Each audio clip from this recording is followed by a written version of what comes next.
Hello, everybody. So, I searched my name on YouTube to see if anybody had done one of my original tags and I missed it. Because whenever y'all do one of my original tags, I add you to a playlist of everyone else who's done it. And so, what I got instead, because I put in my name, not my channel name. And anyway, so I put in my name, and what I got was a 5-year-old interview that I did for my library. I'm not in that city anymore, so I'm safe having that like publicly out there with y'all because I don't live there anymore, so it's fine. But yeah, it was about my military experience. You didn't get any preparation before the interview. It's pretty long, but I'm gonna like double speed it because I don't have time for that, even if I'm listening to myself. But I thought instead of sitting here for 20 minutes watching me being interviewed because it is 5 years old, I had like completely forgot that I even did this interview. And I was blonde. But I was like, hey, when do you get to like live react to something so old? And also, it's November. So it's still like, Veterans Day and everything just happened. And some of y'all have said that you do like when I talk about military experiences in my videos. So I thought I would do this live of me live reacting to this 5-year-old's interview that I did. So I'm gonna pull it up. We're gonna watch it together, and I might like pause and stuff in between. And I just think it's hilarious. Oh man. So I'm pulling it up and then we will watch it and we can pause and discuss. If any of y'all have been in the military, please let me know what branch you're in. I'm curious what branch you're in. I would love to know that. I know some of y'all served, but my memory is so bad that I don't tend to remember when people tell me like if they were active duty, like what they were doing. And I am curious about that. So college is gonna be like, all right. It'll be interesting too if like my voice and mannerisms are a lot different. I I think I do act different in different situations. So I don't know how similar it will be to my YouTube videos because I'm talking to a person. And I will tell you, I'm pretty sure I'm on the autism spectrum. So I do a lot of masking. So I'll talk really fast or I'll seem very excited.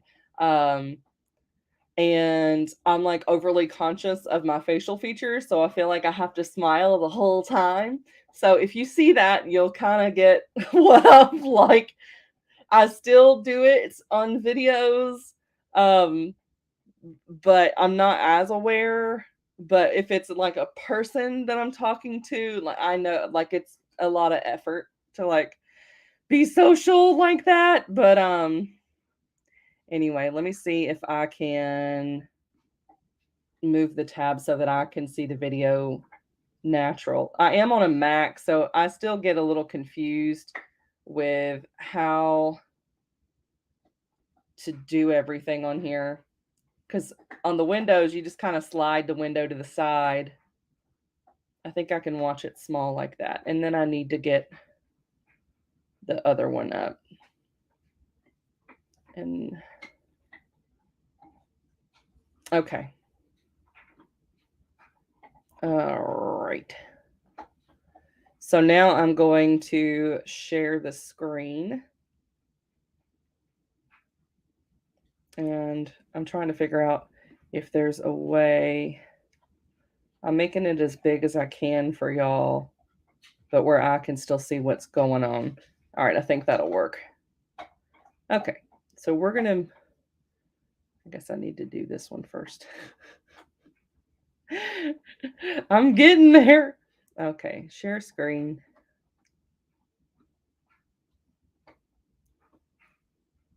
Window, this one. All right, so okay, it already kind of figured out how to do it. I can do it like this. think that's about as big as I can get it, and y'all still be able to see me for the live react. All right, we ready to do this? I'm going to double check on my other computer just that everything looks okay, and then I will start the live react. Just that everything looks okay, and then I will. Okay, so everything's good. All right, let's do this. Let's see what I said 5 years ago. Hopefully nothing's offensive. All right. My name is Earl Willis Jr. Today is May 31st, 2017, and we're in Bowling Green, Kentucky. And today I'm interviewing Heather Dow. Heather, where and when were you born?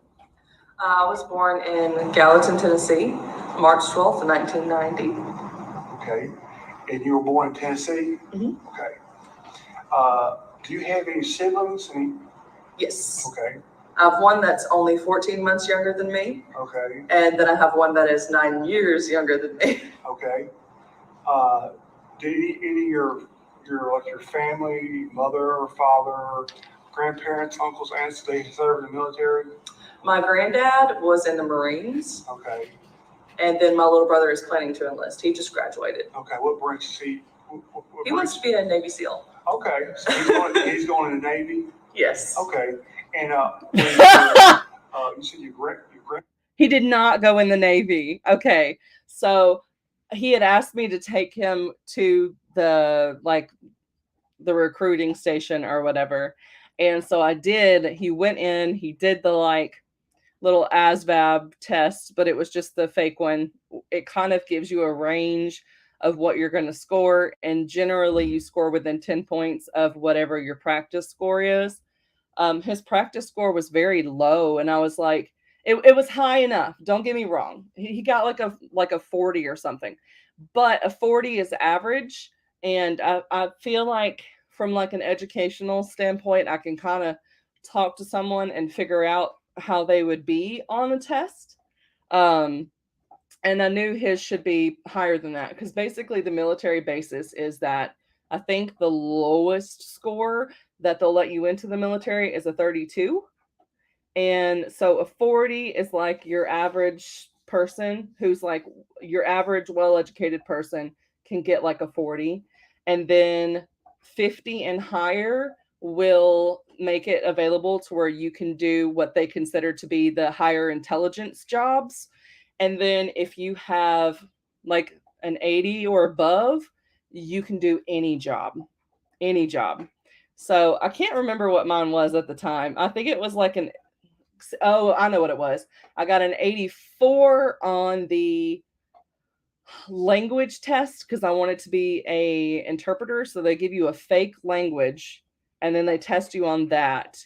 And so at the time, they had just switched it to where you had to make 100 on that test in order to be it. And I had made the old qualifying score. And so I wasn't able to be an interpreter. So I chose to do an operations specialist instead. But anyway, all that is to say, he basically got in there and then he was like, I don't really feel like doing this. So he just kind of stopped and then he just kept doing random answers. So he got a 40. And then when he went to MEPS and did the real test, he got a 70. So 30 points above the practice test because he just wasn't trying. And I'm like, I think stuff when it comes to neurodiversity, it generally runs in families. And I think that we definitely had some similarities there.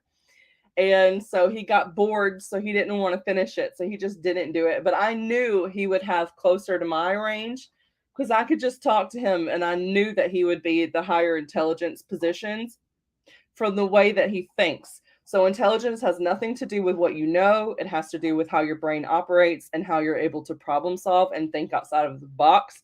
And I know that my brother is one of those people that can do that. So when he said he got a 70, I was like, yeah, that's more like it. That's more like it. I got an 80 on the medium version.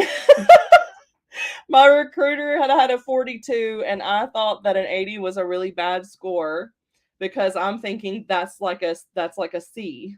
That's a C. I'm not a C student. So I was like, this is horrible.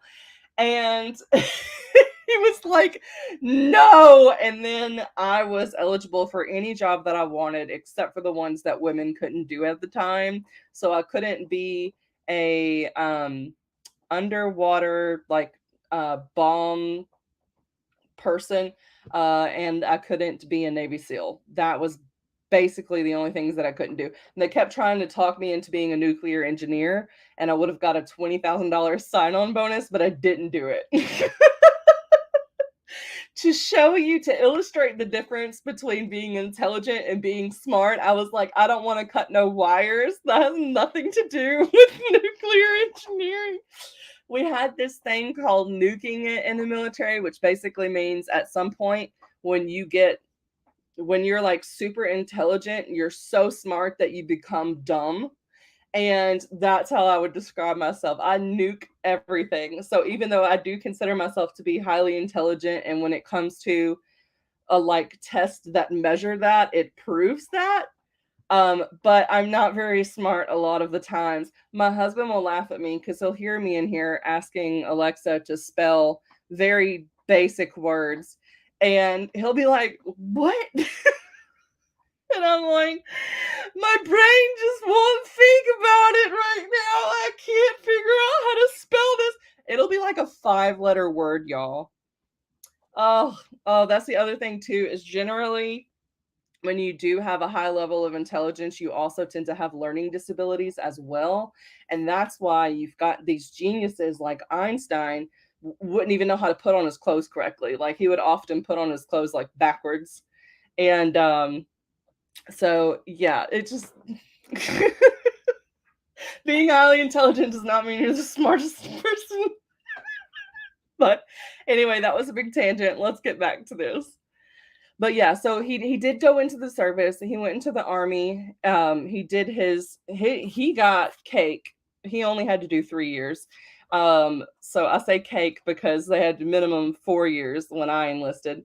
And then they also have 4 years of inactive reserve, or you can go into the reserves. So he is in the Army National Guard right now after completing his service. Anyway, that's my brother.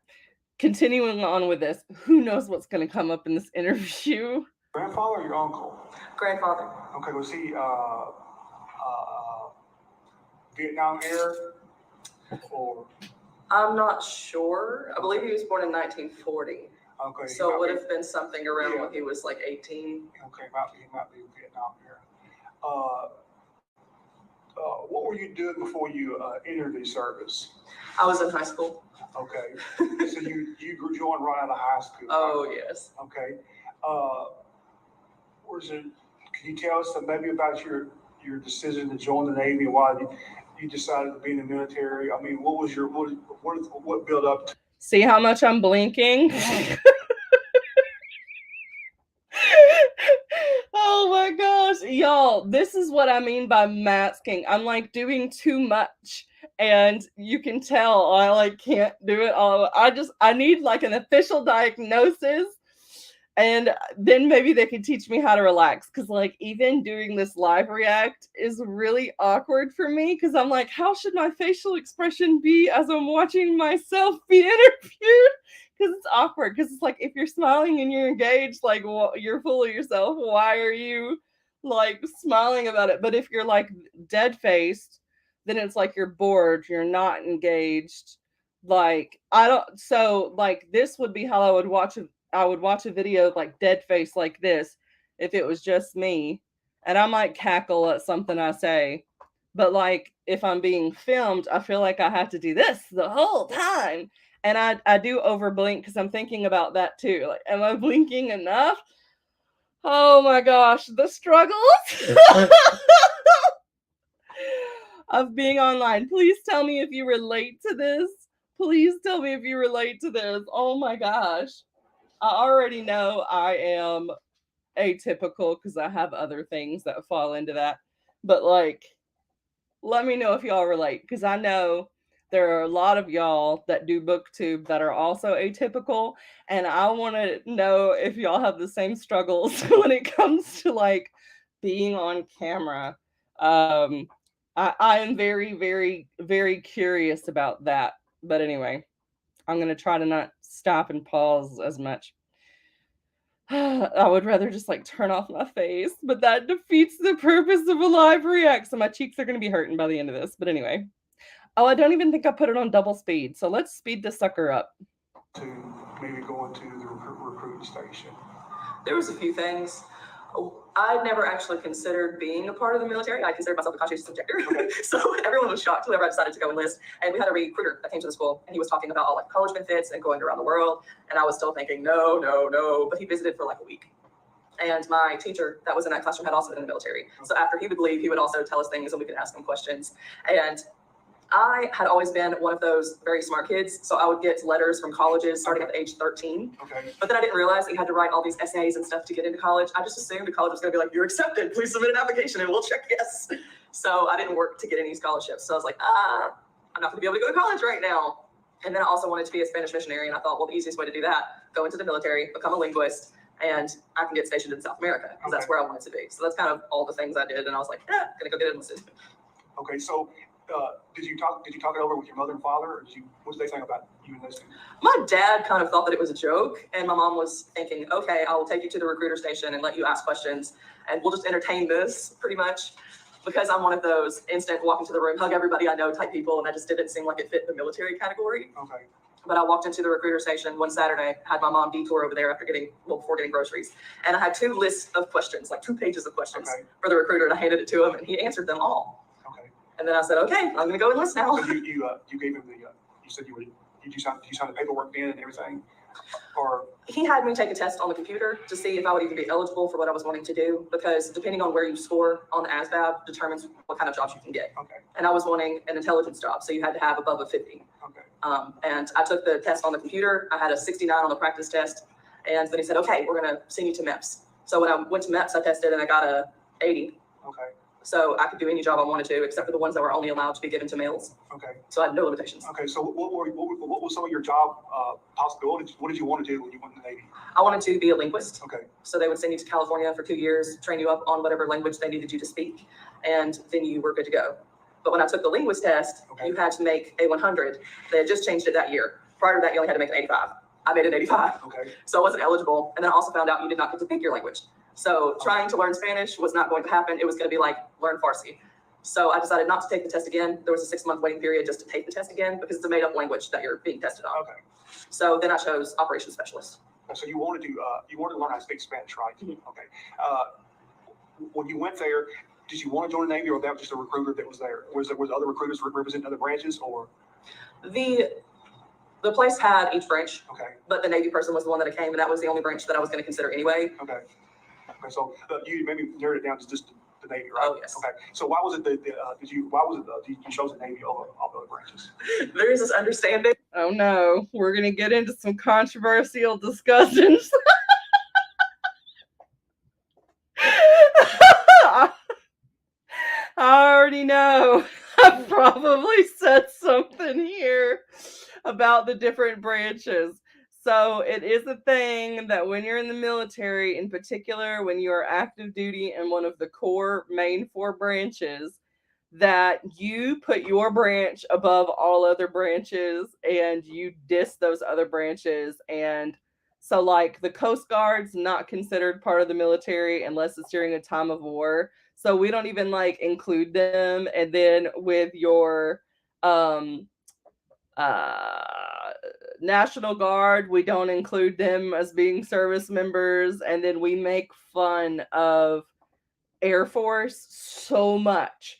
But honestly, the reason why is because a lot of those jobs are the intelligence jobs. So it's not as much grunt work, at least from the outsider's perspective. They also tend to get paid better for some reason. That's what we think happens. Is any of that true? I don't know, but I'm probably going to get into that. But yeah, basically the Air Force gets made fun of by all the other branches. So I apologize to any Air Force people. that are watching this. Again, this was like also 5 years ago. And when was that? 2017. So I'd been out for 5 years. So I like was only 1 year outside of my actual like 8 years that I had to be ready to go. But anyway, I apologize now for whatever I'm about to say. And there's a ranking system between people who are in the service. So we have our own, each branch has its own reputation. Okay. So there's a reputation when it comes to if you want intelligence jobs, and then there's the reputation of who is the baddest, you know? Yeah. So Marines is like the baddest. That's the toughest branch you're gonna get in. And then it's Army, and then it's Navy, and then it's Air Force. Well, but then you have the one where people consider the smartest guy. So then it kind of reverses, and the Air Force is on the top, and then it's the Navy, and then the Army, and then the Marines. So I said, okay, well, I want somewhere in between, and the Navy just lined up perfect. I said, I'm probably not gonna be shocked, and I can also do an intelligence job. Okay. So maybe it was. Did you like the water, or did that come to the factory, or did you like being on ships, or just, have you ever been on the ocean? Did you think about being on the ocean when that crossed your mind? I'd never seen the ocean. Okay. So that was interesting. And I never actually had swimming lessons either. Okay. But I did know how to swim. So I figured this will be okay. So you enlisted, correct? Yes. Do you remember taking the oath? Mhm. What city did you go? Like Louisville? Was it Louisville? Nashville, Tennessee. Nashville. Okay. You remember taking, when you took the oath, was it kind of like real then, right? It was like, I'm in it now. I don't think I realized how serious it was. I was serious. I was gung ho. I was like, I'm doing this. Yeah. And I remember coming home and my dad yelled at me. He was so mad. And then my mom got home and then there was crying and everyone said, why didn't you tell us you were enlisting? I was like, you knew I was going to METS to see to get tested to see if I could go in. He thought you were just talking. Yes. Okay. They didn't realize how serious I was. And I was like, no, I'm 100%. This is what I'm doing. Okay. So I enlisted without anybody there. Okay. You were 18, right? Yes, Okay. yes. Okay. So when you enlisted, you surprised everyone because they probably thought, what did everybody thought you were going to like go to college or? Oh, yes. So you never really thought about talk about the military or okay. I enlisted 3 days after my birthday, my 18th birthday. So yeah. And the recruiter I'd seen it was like a 2-week frame before it was like considering Navy, enlisted. Okay. So do you think the recruiter, he did a pretty good job? He answered your questions and okay. And what city was this? The Gallatin? Yes, Gallatin. Okay. Okay. So I said Louisville because I forget you were in Tennessee, right? Yes. So Nashville's everything before you came. So do you recall leaving for the basic training? Oh, yes. Yeah, so basically when I came home with my DEP card, which is like the delayed entry program, so I had like a 9-month delay because they only let so many people in each like job. They only let so many people go through boot camp at a time. So I had to wait 9 months before I could go. They were so shocked because I literally like went 3 days after I turned 18 and I was like in the military. And like I said at the beginning of this interview, like I had been a conscientious objector. Y'all, I had some seriously flawed thinking as like an 18-year-old. And my thoughts before like actually talking to people like in the military and stuff like that, like I literally thought that people that went into the military just wanted some stability, but they didn't have like the GPA to get into college. And that is so far from the truth. A lot of people choose to do the military either instead of college because it can get you into a trade where you learn things and you get to use it right away. For some people, it is to get out of like a rough situation and to have that stability that the military will give you with like getting 3 meals a day and being in like a safe location. Sometimes kind of depends on what branch you're doing, where you're going to be going and all that stuff. But like if you're on base, it's relatively, you feel safe. It's like gated. So yeah, I had some misconceptions. The people in the military are extremely intelligent. And yeah, so just know that if you think that people only go into the military because they can't get into college, you're wrong. A lot of people already have degrees when they get into the military. Some of them go in to get their education paid for. You even have programs where you can take classes while you're serving. So I did that. So by the time I got out of the military, I already had like 44 credits, college credits or something. And I hadn't like stepped into a regular classroom. But they pay for like 16 credit hours. I think either a year or a semester or something like that. And also, if you have a spouse, then they can get like a $6,000 grant just for being married to you to do their education. So like, it is actually an extremely, extremely smart decision to go into the military for those reasons. I grew up and I did not come from money. Okay, I'll just put it that way. To me, it was outrageous that like kids had their own cell phones. Like that's just kind of where my head was when it came to that. So I never expected anything from anybody. I wasn't handed anything. I never had a thought in my, it never crossed my mind that my parents would co-sign on a loan or would give me any money to go to school. None of that ever crossed my mind. And it shouldn't, in my opinion, cross anyone's mind, because you're doing something for yourself that should not be put on the parent to do it. But maybe that's just because I grew up in a lower income family. So I was not, I didn't feel entitled about anything. And sometimes entitlement can be a very negative thing. And like, I do feel very negatively about lots of forms of entitlement. But I think sometimes when you're young and if you come from a household that has more money, there is a sense of entitlement that maybe is not like a narcissistic form of it. It's just because you're surrounded by everyone else that's getting these same opportunities, you feel like you should get them as well. So it becomes your normal. And just the expectation of someone paying for my college was never my normal. Someone buying a car for me and to like be able to have a license and drive my own car at 16 was never a normal for me. Even getting allowance was never a normal for me. If we got allowance, it's because maybe my mom or my dad got a raise or they were doing well, and the allowance was like $2. And guess what? 10% of that went into the offering plate on Sundays. I would save all of my birthday money, which generally when I would save up all the birthday money, and then if I got some Christmas money, it might be like $30, and I would make that $30 stretch for like a whole year. We would pick up cigarette butts in the yard for like so many cents per cigarette butt, and my dad would pay us for the cigarette butts. So like, yeah, I did not grow up with money. I did not have expectations that anyone was going to pay for anything. So yeah, when scholarships were not just like thrown my way just for being smart and testing really well, because we'd had all the state testing and I was like 99 percentile on almost every subject. And so whenever you do that, the colleges like Harvard are sending you pamphlets in the mail because you get put on these like lists, and you get put in these like academic yearbook things for like the state. It's so, my husband was in them too.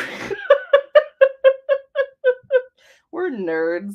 But anyway, oh my gosh, what was I getting at with this? I don't remember where I was going with this. Yeah, so I had just thought that there was going to be like some scholarships that would just basically be presented to me. I just fill out little forms with like my GPA and all of my clubs and after school activities in which I was involved in, like all of them, that I would just be getting full rides places. And that is not how it works. And I refused to fill out any college essays, so I never did. I just picked the state school that I liked, that I knew I would get in-state tuition for, even though I didn't live in Kentucky. I lived on the border. And I was like, I'll go there. And so even when the military was going to pay for everything, I still went to that school. But yeah, anyway, I don't know what all I was getting at, but let's just continue. Do you remember what month it was? It was November. Okay. And I don't know why I chose that. I was not thinking about the fact that I would be at boot camp during Thanksgiving and Christmas, and it was in Great Lakes. Great Lakes is college where my father went. Yeah. Cold. Cold. Yeah. So when you left and you said goodbye to your mom and dad, did it kind of hit home to you? How did you feel? Oh my. So I joined in March. Okay. So I had a 9-month waiting period Okay. because my rate was not available for training because they have to line up with the A school, which is where you go after boot camp. Yeah. And they only have certain numbers. So I'd wait 9 months. So everyone had a long adjustment period to know that I was going. But in May, I fell in love with my husband. Okay. So he knew that I was going in. I knew that I was going in, but that just didn't matter. We fell in love. So we dated for like 6 months, and then now I was going into the military for 4 years. So that was an interesting day. Okay. I think leaving him was a lot harder than leaving everybody else. Yeah. Were you married then? No. Okay, you were still dating, right? Okay. So, do you remember, did you get on a plane, or you probably got on a plane, right? Everybody has to get on a plane. I think that's the first test. Yeah. What were you thinking when you were flying? Were you just quiet, or were you just thinking first through your head, or how did you feel? Well, I was sitting next to 3 other people that were also going from Nashville. So we were all leaving for boot camp at the same time, and I'd never been on a plane. Okay. So I was clutching Yeah. the hand. Reminder. Start winding down. I have to set alarms to tell me to wind down because my brain doesn't like to shut off. So if I'm having like a high energy, almost kind of like manic state, then my brain will keep going. So like last night, my husband was like, come to bed, come to bed. It was like 10:15. So I read a little on my phone. I was telling him like, I don't want to go to bed right now. My brain is too active. And it was. So I read a little bit, and it was like 2.5 hours later. So it was like 12:35. And I was like, screw this. I took off my CPAP mask and I came in here and I did YouTube video stuff until 3 a.m. in the morning. And then was up again at like 11 a.m. because I had to feed my dog. It might have been 10:30. But anyway, yeah. So I have to set alarms. So you'll hear that in some of my videos sometime. And you'll be like, oh, she was recording her video at 9 o'clock. And I was like, oh, someone's like, if you die, clutching that is not going to help. And then I remember just listening to a baby whining, and that kind of helped. And I was like, okay, there's another living being on here. We're going to survive this. And I was like, God, don't let me die on this plane to boot camp. So I was terrified of the plane, but I got through that, and my fear of heights was pretty much cured. And I said, okay, if I can get to the plane, I can get through boot camp. Okay, so were you? So with the plane thing, let me just explain how I am. So I'd never been on a plane. I was terrified. So I would literally listen. I like researched for like a month what happens if like one of the engines or whatever goes out. Like, can they still land the plane without any engines? What does it sound like? What does turbulence sound like? What's a normal amount of turbulence? What's too much turbulence? Like, yeah, first sign of OCD apparently. Gotta check everything. You gotta check and reassure and reassure. And yeah, so, but I did. I got on the plane, and the baby crying was actually, it was like, that was the one thing that let me calm down, because I was like, God won't let a baby die. This plane isn't gonna crash with a baby on board. But anyway, When you landed in Illinois, yeah. So when you got to boot camp, what was one of your first experiences? So you go in, they let you sit down in this hallway, and then they filter you in to call home. You get like 1 minute just to say, hey, I survived the plane. We're good. I might not be able to talk to you for the next 8 weeks. Bye-bye. And then you go on. I don't even know that I had a phone card, so I don't know that I even called anybody. I can't remember. Okay. And then they put you through haircuts, which I was not going to let me get a military butcher haircut. So before I went to the military, I went to like the barbershop, and I said, okay, you're chopping my hair like this. And I had my hair cut around my ears, and it was short. So I've never had a military haircut. I got out of that. Your haircut passed? Oh, yes. Okay. As long as it doesn't go past the top part of the collar of your shirt, you're good. But it had to last me 8 weeks, so I went short. basically what my hair is like in this video can't be longer than that. And it's really bad. I felt sad for some of the girls because they've got like the thick hair, and they just went chow, and it looked horrible. I had one time my hair had got close to the length, and it was around graduation. So we snuck some sewing scissors into the bathroom after the shower time, and had all the girls sniff it, and we just flushed the hair down the toilet. Okay. So do you remember, what was your, so this is probably your first time away from home, right? Yes. Okay, so what were some of your experiences do you remember at boot camp? Well, we had a few people that continued to sneak things into the barracks. So you had to eat in the cafeteria. You couldn't bring things back. But people are used to being able to eat when they want to and being able to have snacks. So they would sneak little bitty cups of peanut butter and Rice Krispies. And one time the recruiter would find out, so then they would have an inspection with everybody's. Yeah. And they were threatening to ASBO people, which is where they send you back to the start of boot camp, and you have to go through the whole thing again. I'm assuming you had a woman instructor, or you have I was in a co-ed division. Okay. So there was 40 girls and 40 males. Okay. And then we shared our barracks with a different division. So we had like a brother div, sister div. Okay. And then, so we lived with the other division, but the boys were just across the hall. So then we would do all of our stuff together. Okay.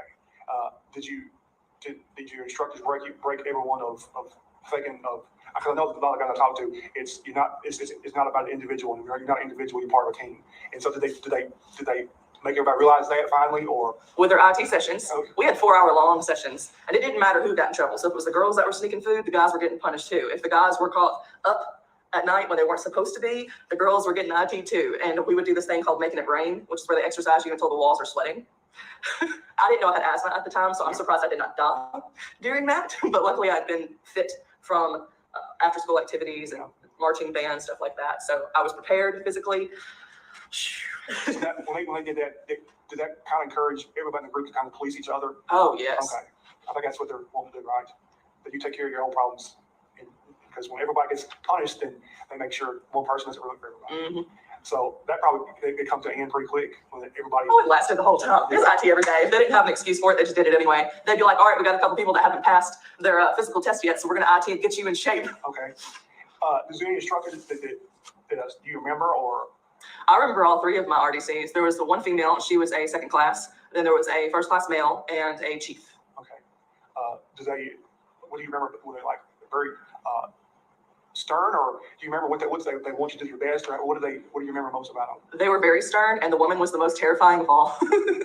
She was so hard on everybody. If she asked you a question and you didn't get it right, she would yell at you for like 10 minutes. So you had to know your stuff. And then when it came to like doing the guns and stuff, she'd be like, "You're gonna shoot somebody!" Like while you're trying to load and unload a gun. Yeah. I remember that. All three of them were very tough and would just yell at you all the time. But I remember at the end of boot camp, that completely changed. They're like, "All right, guys, you made it. We're all friends now. Let's sit in a circle, tell me everything you got away with during boot camp." And we would tell them everything that we did that was against the rules. So it was an interesting change. Did you remember talking to your family during your boot camp, or did you get a chance to like call home? Or my division did not do the perks as often as other divisions. So other divisions might go every Sunday to this little building where they had like video games and you could buy things at the market and you could get on the internet and you could make phone calls. We may have done that 3 times during the 8 weeks instead of like 8 times like the other divisions. Okay. So I did remember calling a few times, but each time you only got like 5 minutes. Okay. So you called your husband to be, you called him, and you're like your mom and your dad. Right? Mm-hmm. Do you remember what was your when you graduated boot camp? Where did you go, and what was your like your specialty, your MOS? What was that? I was still going to be in Great Lakes. Okay. I went to ACEville in Great Lakes, and I was doing operations specialist. Okay. Which is, if you've ever seen a movie where there's people in this room that has blue lights and there's a whole bunch of computer systems. Okay. I did that. Okay. And so, what did your training consist of? How long? So there is a movie with Tom Hanks that I just watched this week, and it's called Greyhound. That is the most accurate depiction of the combat room and also what it's like on the bridge. And it's so awesome. They used like an actual destroyer, which was what I was on in that movie. So if you want to see what life was like on a destroyer, of course it's very intense and it's like a war moment and they're like taking down U-boats and stuff. But if you want to just see what it's like feeling so close, and then when waves are coming all over the ship and all this kind of stuff, watch Greyhound. They did such a good job. They actually made the actors live on the ship for like a week before filming.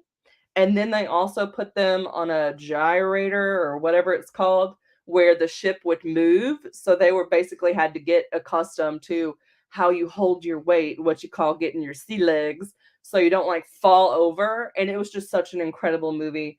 Another one that's interesting where you get to see small glimpses of what I did in combat, because I was like in the combat room.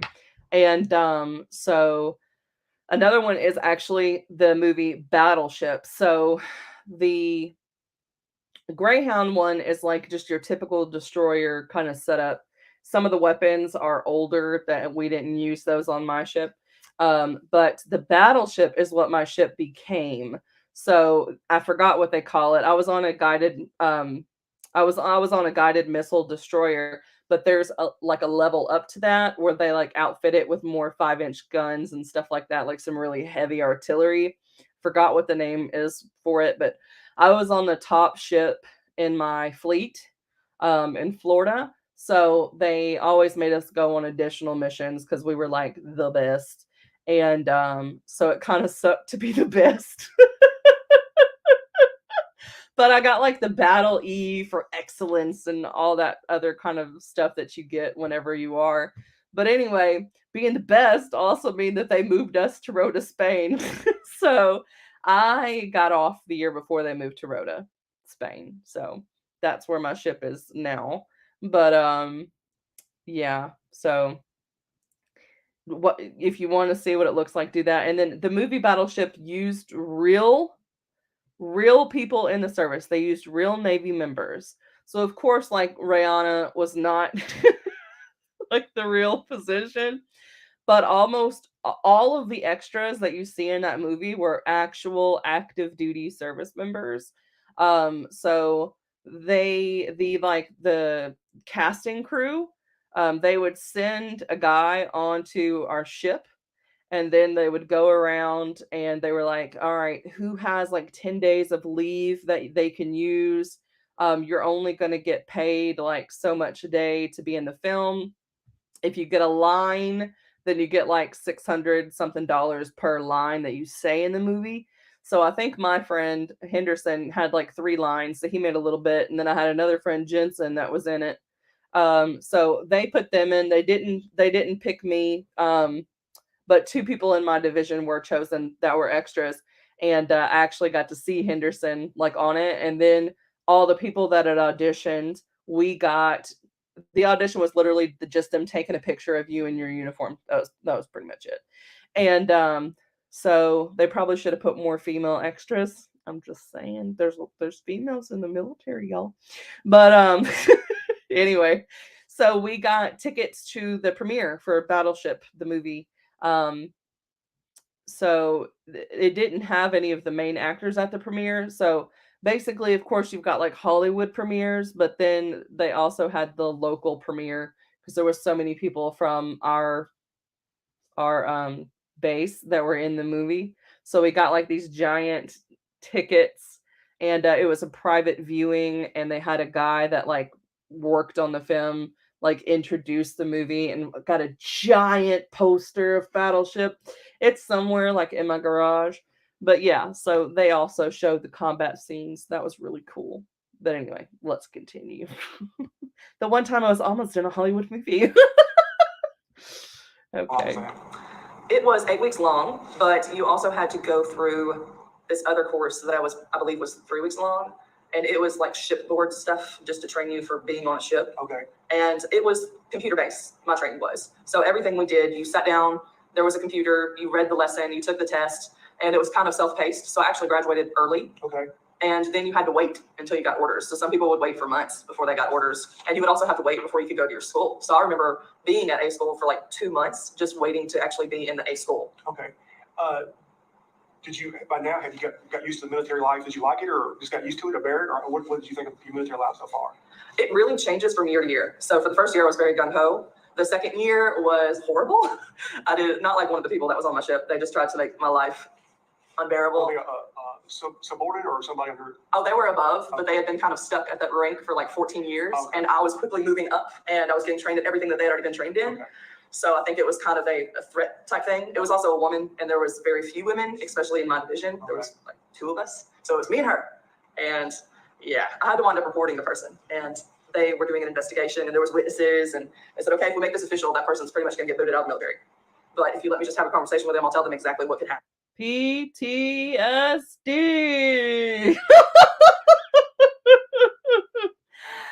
Y'all, I even like with this video, this is me 5 years out of the military. So it took me, it can't be 10. It's just now 10. I've been out for 10 years. Okay, so it did take me though like 8 years before I started going to therapy. And then that's when I figured out that I had all this stuff that I didn't know that I had, and it explained a lot of things. So I would very much so downplay my PTSD because I didn't see it as severe. I saw it as an inconvenience, and I just didn't feel like it was right to say that I had PTSD when other people had it so much worse. But y'all, you know, when you got stuff like that, you got stuff like that. It's not a like trauma competition. And so, yeah, that again, that's part of me with like the high rejection sensitivity, not wanting to like wear a title if someone else has more struggles. Like, how dare I say anything about mine? And I remember I didn't really accept that it was possibly in like an issue for me until I was actually at a writers convention and there was two other women who had also served in the military and they had PTSD as well. Um, and one of them, it was like very debilitating sometimes. And so we were kind of like talking about different experiences, and oh my gosh, this person's experiences were so bad. But then I was like, yeah, like I have stress dreams, da da da, but it's nothing. And they're like, well, what do you mean? What kind of stress dreams? And I would describe what they were. And it was like, I would dream that I was being sent back to the military and I didn't have any notice, or, oh no, I have deployment and the ship is pulling apart and I didn't say goodbye to my husband and my uniforms don't fit, or because it's years later, I've forgotten how to do the simplest task like a mow board. So this person that like abused and harassed me for like 2 years on the ship is like basically just like putting me down and harassing me again in my dreams.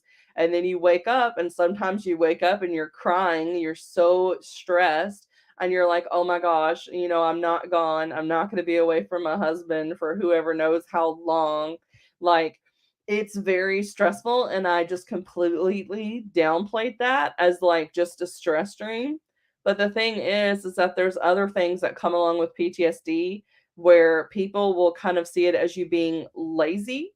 But it is like a PTSD thing. So I have a severe aversion to structured types of work. I don't like them. And it's not like a laziness thing. Like, you got to remember, I was in the military. That's as structured as you can get. But you lose all sense of control when you're in the military. It is like they own you. So yeah, they can completely affect your life. And when you're in the civilian world, it can be tough too, because you do have the ability to leave a job if you don't like it, but you still feel this sense of responsibility, like you have to stay there. So that's why I might stay at a job that I completely hate, where I'm just in the parking lot and I'm bawling my eyes out because I don't want to be there. And just like severely depressed, and still stay there for 6 months because I don't know how to quit. So, and then the other thing is like when you are put into a structured situation where you know exactly how to excel, you just follow the steps and you do it. And then when you come to the civilian world, it's not like that at all. It's more so a political game of who likes who. Um, and those are the people who advance. It just has to do with a popularity contest, and I've never been popular. So I don't win at those. And then you don't want to try at the things that you would actually be passionate about and want to do, because again, the high rejection sensitivity. And so, yeah, I still deal with that stuff. And so now it's the same thing. Like, I'll get into a situation, I'm like, this really isn't what I want. Like, why does the world operate this way, where it forces people, because of low wages and stuff like that, to be stuck with jobs that make them absolutely miserable and feels like they're sucking the life out of you in order for you to be able to eat? Like, it shouldn't be like that. People should be able to do their passions and not just have to settle with something that they don't like just so that they can survive. I don't like the way that the world operates. It does not sync well with me, and with the lack of control that I had for 4 years, that just bleeds into civilian life as well. And so I don't like it. And so I finally switched over to an online job, and I just told my husband, like, I refuse to ever do a manual labor on your feet job ever again, because they make me feel like that. But the thing is, so do the online jobs. It just doesn't have the physical burden added to it, but it's still a mental, why am I doing this? This is not personally fulfilling. And I just, oh, I relate to y'all having midlife crisis. I feel like I have quarter life crisis all the time. because I'm just like, man, like I am getting old and life is slipping away and I'm still not happy. Like I'm not satisfied. And it sucks. It sucks. But anyway, hopefully things will get better. You never really know. I need my meds. I haven't had my meds. Well, I've had one of them, but I haven't had the second. They got me on 2 antidepressants, y'all. Yeah, and that's the thing with depression too. I thought depression had to be like something, like some specific factor, like makes you sad, and or like hopeless and all this other kind of stuff. And I don't experience depression the same way as what I feel like the media portrays. But it is like I'll have bursts of energy where I can do everything. I can do a month's worth of videos in 2 days and then I burn out. So I have a burst and then I burn out and like I'm just like completely overwhelmed and I can't do anything. Like I can't function. I don't shower. I don't remember to eat. Like my husband will have to beg me to go eat because I'll just be enraptured if I am doing something. Like when I'm like manic or whatever, like I have in the past couple of days, like my husband will literally have to come in here and like grab me to go do stuff. Um, like eating. And so when I got my dog, that was really helpful because then if I get in one of those funks where I'm just crying, but there's no reason why, it's just that's just how depression is. It doesn't have to have a reason. It doesn't have to have a specific trigger. It's just like a state that you don't really have any control over. And yeah, in mine, a lot of times it is triggered by stress and by lack of control or being unsatisfied with the way that things are. That will really up my depression. But I have my dog, and he is an emotional support animal. The paperwork and stuff is not active right now because I I am okay to like go places alone. If I go on a vacation, like I don't really go on vacations, but like if I go on a writer's retreat for a couple of days, I don't need to bring him with me to the hotel. I'll be fine. Those are like high energy moments. And then when I come back, I need like 2 weeks to recover from all the socialization. That's just how I am. But he helps break up my day because he'll nudge me. If he needs to go outside, he'll ring the little bell. So I've got to go take him outside. If he needs to eat and I forgot because I don't look at the clock all the time, so I will forget, I'll sit and I'll be engaged in something for like 5 hours straight, hyper focused on it and not have a clue what time of day it is. And then it'll be dark outside and he'll be nudging me like, Mama, I was supposed to eat at 3 o'clock. And I'll be like, okay, then I have to get up and do it. Or random times throughout the day, he'll bring me a toy. And so he wants to play with the toy. And so I'll do that. So it's very useful if you do have depression. Or if you also are like unmedicated ADHD, like I am, having a dog to break up those moments of hyperfocus that tend to lead to extensive bouts of burnout. A dog helps alleviate some of that. And it's not gonna take it all away, but it does make it a little better. My baby's looking at me. Hey baby. Hey baby. He's on his little bed in my room. I trapped him in here by closing the door. It is storming outside. I love it when it storms. It brings me back to childhood. Childhood wasn't as stressful. We didn't have any money, but we never felt like we didn't have money. So my mom and dad took care of us, so I'm very thankful for that. But yeah, childhood was great. If only it can be like that again. I say it's great, but there's like emotional trauma from childhood as well. But we won't get into that in this video, and things have definitely gotten better with that because now I'm an adult. And people do change and they get better. So I mean, But anyway, we're going to continue on. happen, and then they should be able to fix themselves. And they did, and we had a good working relationship after that. That's good. And so, when you finished your training, where did you go? Were you stationed on a ship, or where did you go then? I went to Mayport, Florida, and I was based on the Carney, which was about a 13-year-old ship, and it's a DDG, so it's a small boy. There's about 300 people on it. Okay. Yeah, because usually a lot of the ships, you've got like thousands of people on them. Okay, so this was a aircraft carrier or like all kind of different ships. But so this was a smaller ship. Oh yes. Okay. Were you looking forward to like being on an aircraft carrier or like a lot of people, or did you want to have like a small? I was one of the fortunate people who got to choose where I was stationed and where I was placed because I was like top ranking in my A school. Okay. So if you are the top of the class, they give you a sheet and they say, all right, list your 3 types of ships you want in order of preference and your 3 places. And I said, I want a DDG and I want Mayport, Florida, because Mayport, Florida was where the fleet is stationed that can go to South America. And that was still what I was wanting to do. So that's what I picked. That's what I got. I wanted the small boy because I'd heard that the small boys is where you learn everything. You go to a carrier, you become lazy. You don't really know your craft because there's so many people that you're rotating. Again, talking about other people and places.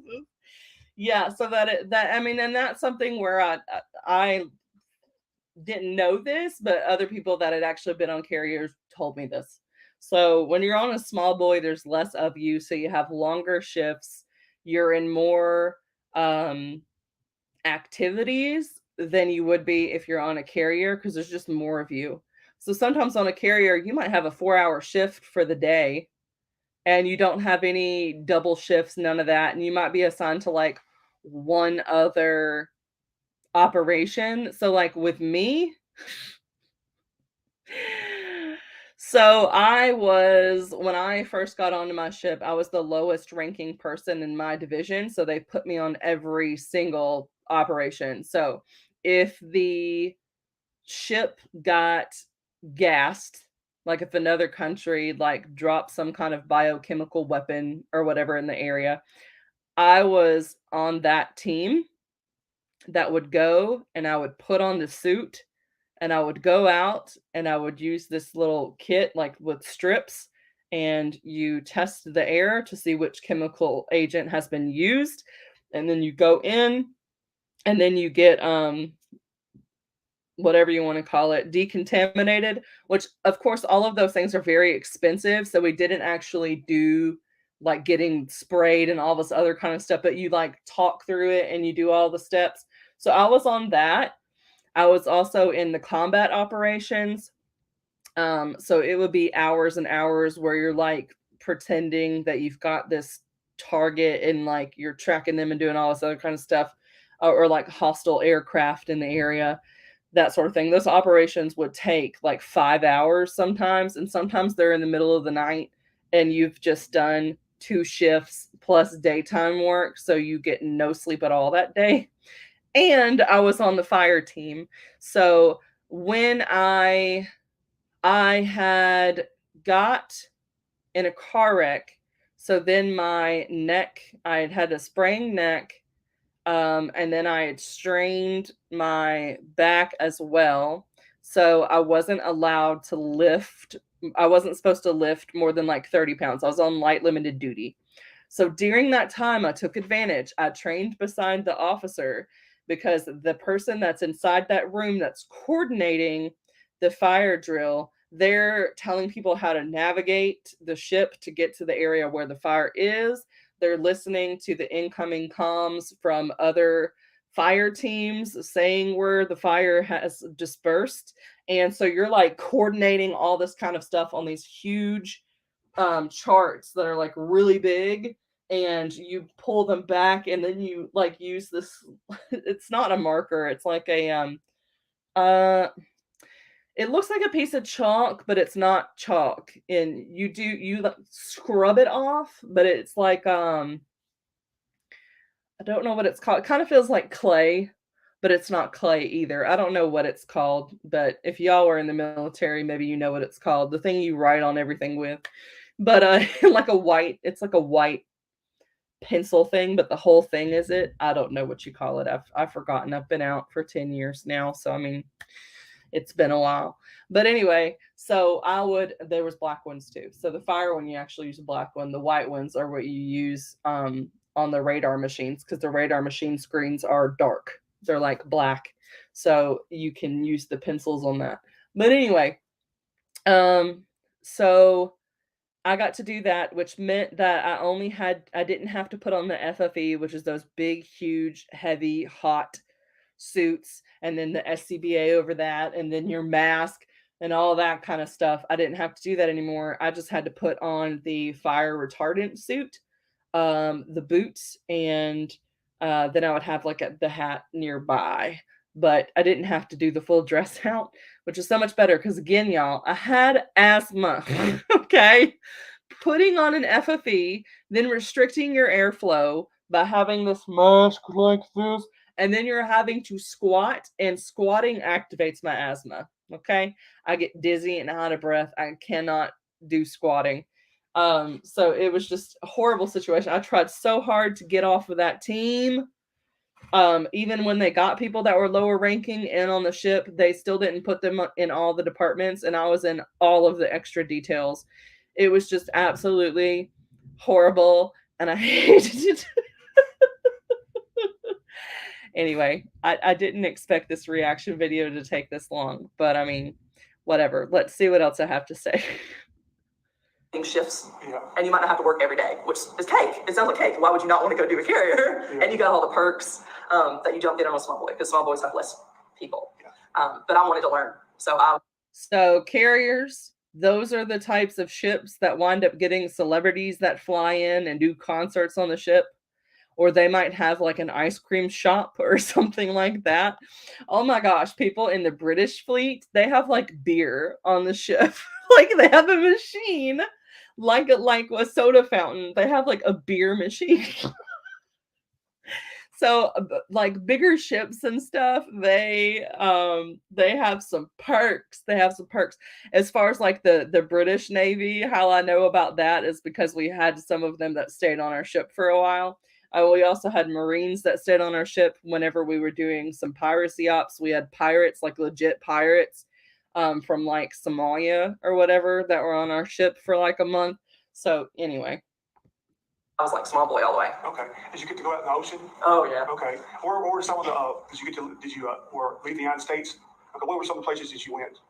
We mostly spent time in the Gulf of Aden, which is like you go through the Straits of Hormuz, and I get the titles all messed up, but there's like Oman and Saudi Arabia and Dubai and all that. Suez I was around that area. Canal, all that. Red Sea. What was the weather like? Hot. I don't remember it ever getting that cold while we were underway. The coldest was probably when we were in Spain, around like March, so maybe like 50 degrees. Were you ever in like really big storms or hurricanes or anything? Not while underway. I remember there was one time when the waves were 12 or 13 feet. Okay. So definitely got seasick during that. I hated being seasick when I was on the ship. It happened every time the waves were more than 3 feet. I was like, ugh. So you grew up in. Okay, so one of the guys, his was so bad he couldn't do. He had to do the patches. So the pills is like the first form. So what you want to do if you're going to go underway is if the ocean is not like glass, if it's like 3 feet waves, you're going to get seasick. Most people are going to get seasick when the waves are like that. It just jostles. This is not a cruise ship. This was not a carrier. So this is a small boy. When you got a big cruise ship, you're probably not going to feel it when the waves are moving. It's just so massive. It's not going to like do much. But a destroyer, the bottom is kind of like a V. So it rocks. And the higher the wave, the more the tilt. And it just makes you extremely sick. You literally have seat belts on the chairs. So when the waves would get really high, you'd strap in to your seat. And you would have to, there's like also the chairs that were movable, you would have them tied with the string to certain areas. Like, yeah, you get so seasick. But anyway, so I would bring a bottle of the motion sickness pills. And if they said that day the waves were going to be over 3 feet, I would start taking them pills around the clock. So you've got to take the pills before you get seasick. If you wait until you're seasick, it's not going to be very effective. Now, like, I've been so seasick that I've gotten dehydrated and almost fainted before. And it just feels like severe dehydration when you get super seasick. But they like pumped me with an IV and everything because I had been seasick for like days. And when you are like that, sometimes you're so queasy you don't want to like eat, drink, do nothing. Um, and then one time I used the patch and I went temporarily blind. Like literally, I experienced a couple hours of blindness. Um, so I had touched the inside of the patch with my finger. I got some of the residue when I was putting it on my neck, and then I'd rub my eyes because I'm all the time rubbing my eyes. And I started to not be able, I was writing and I noticed it started to slant on the page, and then I couldn't make out the letters at all that I was writing. Everything got so blurred, I just could not see. And it was because I had rubbed it. So they had me switch what I was doing until it could like wear off, but everything was just like complete fuzz where you couldn't make out, like I could still see things, but everything was very blurry. So if I was looking at writing, it was impossible. It was impossible. So yeah. Anyway, don't get seasick. Oh no. Tennessee. Now, what did you think? This is the first time you've been away from home. So what did you feel like when you were like out there in the middle of the ocean? Like, what did you say? Like Saudi Arabia. Oh yeah. So you're out there across the world in the ocean. What did you think? Was that pretty neat, or It was fun. Fun? Yeah, because you wouldn't have seen that any other place. We never even went on vacations. That was great. Our vacations were to see relatives in Mississippi. So that was about as far as I went. What was your mom and dad's attitude about? I mean, I understand how they were scared for their daughter and everything, but were they proud of you now? 180. 180. As soon as I got done with boot camp, my dad, every time I would say, "Hey, I'm coming home," and said, "Bring your whites. You got to wear them to church." He was so impressed. He was like, "This is my daughter. This is my daughter. She's in the military."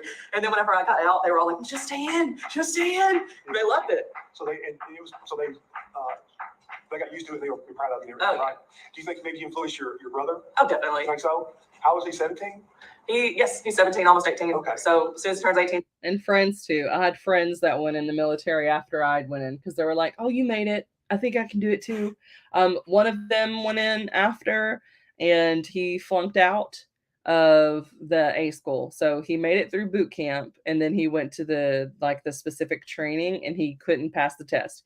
So that's the thing about the Air Force. They are a lot of intelligence jobs. The testing requirements are very stringent. So yeah, he didn't pass the test. So he got discharged. And that's just how it is. That's the risk you take when you go into the Air Force. It can be tough in the mental requirements that it has for you. So yeah, don't knock the Air Force. And then my other friend, he went in. He actually wound up marrying my sister. They did wind up getting divorced. The military changed him. The military changes everybody. But you go, like me, I went from being the person that was like the greeter type person that would like open the door for everyone, like at church and stuff, and be like, "Hi, hello," and like hug everybody and make everybody laugh and all that kind of stuff, and like hug strangers, like all that kind of stuff. That's how I was before I went into the military. Then you get into the military, you forget your name, like because everyone calls you your last name.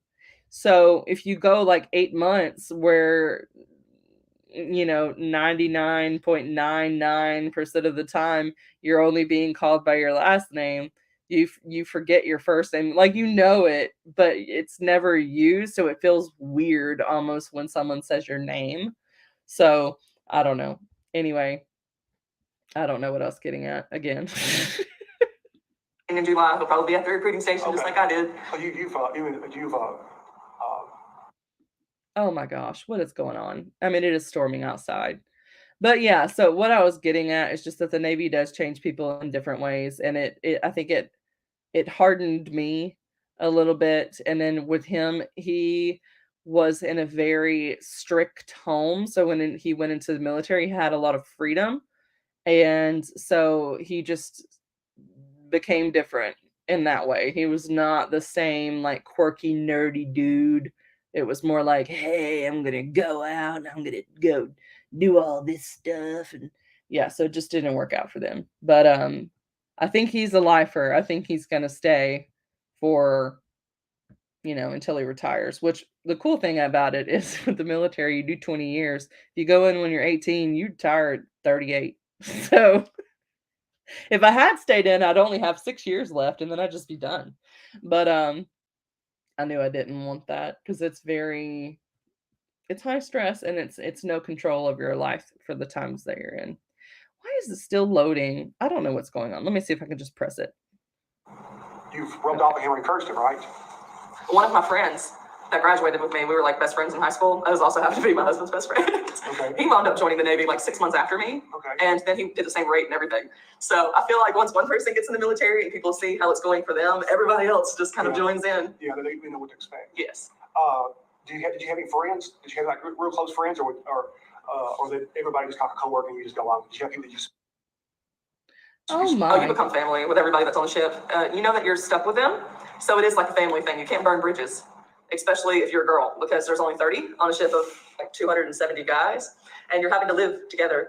So if you get mad at one person, you have no sanctuary. You have no place to just lay your head and feel safe. So you have to be nice. But then the people that you bunk with that are in your same row, that's going to be like your tight knit. I choose to be your family. I'm not made to be your family. And you also, every time you go off the ship, when it comes to deployment, you have to have Liberty buddies. So you have to take people with you. Okay. So I had a group of those individuals. There was about 10 of us where I was like, these are my best friends on the ship. Did you talk to I guess it was your boyfriend then, but do you remember talking? Okay. So the bunkmate thing. So the bunks themselves are about 3 feet wide. 3 feet wide. You've got your mattress, which will go over the metal thing about that high, the mattress will. And then you've got not even a foot. It's a deodorant, a thing of deodorant. So it's like 6 inches or so deep is your rack. So 6 inches deep, like 6 feet long, and like 3 feet wide. That is your rack. So in a room, in your berthing, there's going to be a stack of 3 racks. So you have one that's touching the floor, then you've got the middle bunk, and there's like a little foot pedal thingy that the top bunk person puts their foot in, and then they climb into the top rack. So there's 3 racks. If you're on the bottom, that tends to be good if you're the kind of person that goes out and gets drunk, because it's easier to get into your rack. I think I also heard that the people at the bottom experience less like rock and roll when the ship is moving. So if you're at the top, I guess you're swinging more. So you get rocked, and there are straps that you hook up so you don't fall out. Because if you fall out, you're dropping 6 feet to the ground. It's going to suck. So I did do a top rack. I'd had a middle rack at one point. I don't know how I did it now, because I feel like now that I'm out of the military, I'm more claustrophobic. And when I was in, I wasn't. But now that I'm out, I feel like I am kind of claustrophobic. And thinking about it now, being in the middle rack is like being in a coffin, because when you're turned on your side, and I am a side sleeper, you have like maybe 2 inches of room before your shoulder would be hitting the ceiling. And if I was a broader person, I would probably be touching it. And you can't sit up. There's not that kind of room. So it's like shoulder width. I've gained weight, so it's probably my current shoulders is about how much room you have if you're like on the side, in the middle, and the bottom bunk. So yeah. Once I went to the top bunk, I never went back, because I picked one that was near the pipes. And so I had no ceiling, and the way that the pipes were arranged, I could actually sit up in that top bunk. So it wasn't like living in a coffin anymore. So that was much, much, much better. But yeah, and then your aisle. So basically there will be 3 up, and then that will go out one more. So like this is how the wall is, but I'm going to turn it this way so you can kind of see what I'm illustrating. So this is like the aisle or whatever. And so you've got stack of 3 right here, stack of 3 right here, and then your space, like your aisleway, is like this, like maybe 2.5 feet. So not even like maybe 2.5, 3 feet. So what happens is on the other part of the aisle, you have the same exact setup with 6 and 6. So your little space, that little aisleway is going to be shared by 12 people. 12 people. So 12 feet long, 12 feet long to be generous, wide. So, hey, Alexa, what's 12 times 3? 12 times 3 is 36. Okay, so 36 square feet for 12 people to live in. All right, it's to like move around. So if you had 2 bodies, which you will, because you know you gotta lift your rack, and it has like a little pole to lift it to get it to stay. So everyone will try to be getting ready at the same time. And the bathrooms are not big, so it's not like you can just grab your stuff and go in the bathroom and change. Like there ain't no room for that either. And so you're literally bumping into people as you're like getting your clothes on and stuff. It's just it's a lot. Oh, hey, Courtney. The rack is rocking. Don't come a knocking. Okay, so we're gonna get into that. All right. Now I know you said you were in the military. I don't remember what branch you were in.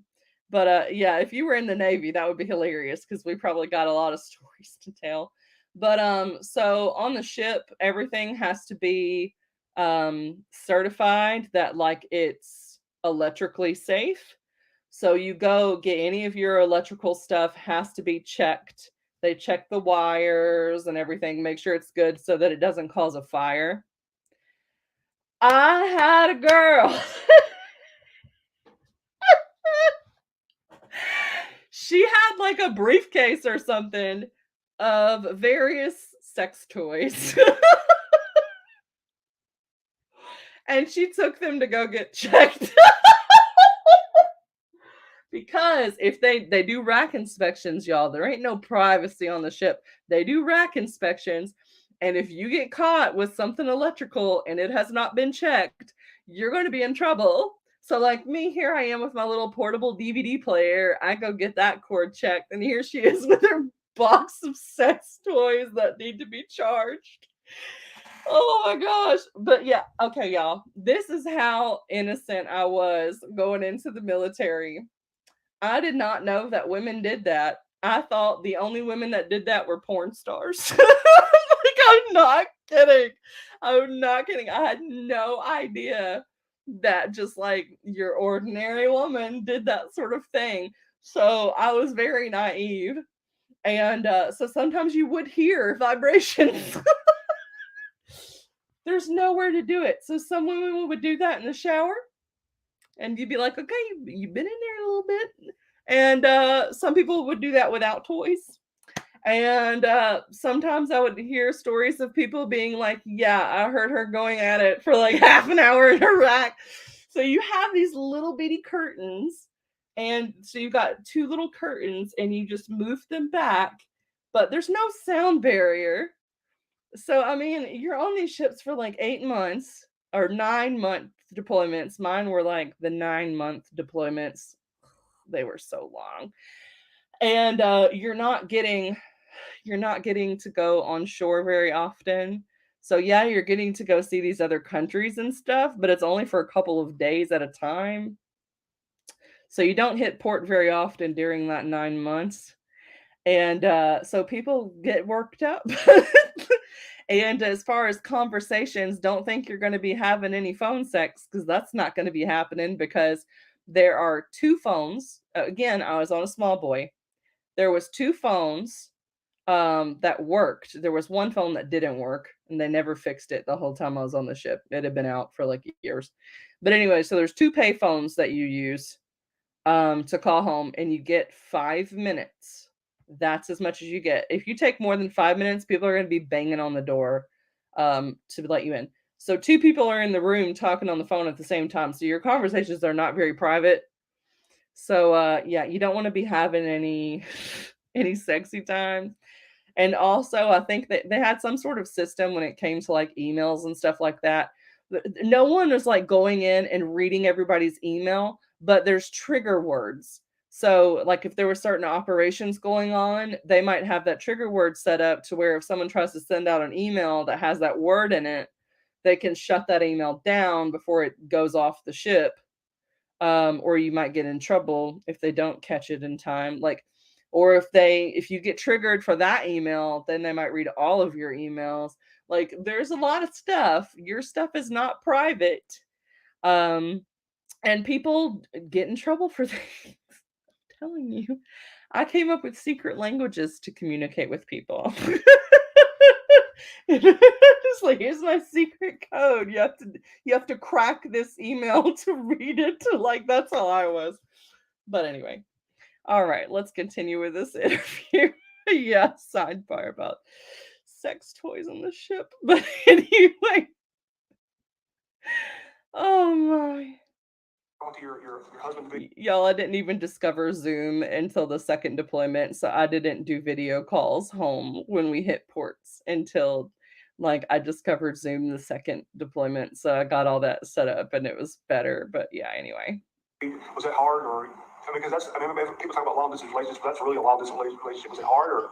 Oh yeah, it was hard. I pretty much got into the mindset of eat, sleep, work, and do nothing else. So I would just separate, kind of forget that, which I'm sure kind of sucked for him because he was stuck at home without me. But that's where I needed to like take my brain. Yeah. So I didn't call all the time. I didn't email people all the time. That just wasn't my priority. My priority was eat, sleep, work, eat, sleep, work. Because with my rate, we were involved in every single ship operation. So even if it was my turn to go to sleep, I might not get to sleep. So I remember at one point I would get 4 hours of sleep split between 2 days and then 1 hour on the third day. So about 5 hours of sleep in 3 days. So communication, I was really bad at it because I needed to sleep or I would not be able. And this was for months on end. This was at least like a 3-month period where I would have 5 hours of split sleep in a 3-day period. And it would just keep continuing to cycle like that. Absolutely horrible. So horrible, so stressful. Able to function. So, but evidently you think worked out because you're married right now. Oh, You've been married for probably several years. Okay, so is that Still married? I guess that would really see what kind of relationship you had. If you really like care about somebody, you keep on. Because it'd be easy. So that was no big deal. And you kind of forget them, but if you keep on with somebody even though they're not there. Yeah, that was one of the reasons why I got out of the military, because I was like, our relationship won't be able to take it if I continue to be in the military, because it's too hard. He's not an extrovert like me. Okay. So he had moved down to Florida where I was stationed after the first year. Me over here thinking I'm an extrovert. I am not an extrovert. I am a hardcore introvert who knows how to pretend to be extroverted. So basically, when I'm in a social situation, like now when I'm on here, or here when I'm being interviewed, when I'm in a social situation, I have learned how to pretend to be normal. I don't think I always do a very good job. But I do my best, and I've still got Courtney's thing up here. I don't know what's going on, but anyway, I do my best to try to fit into that, and so like I know how people are supposed to react in social situations, so I do my best to do that. But that takes so much effort. I get so drained. So even after like the live shows that y'all see me on, I'm never fully relaxed during those. So I can engage in the conversation and I can contribute and all that kind of stuff.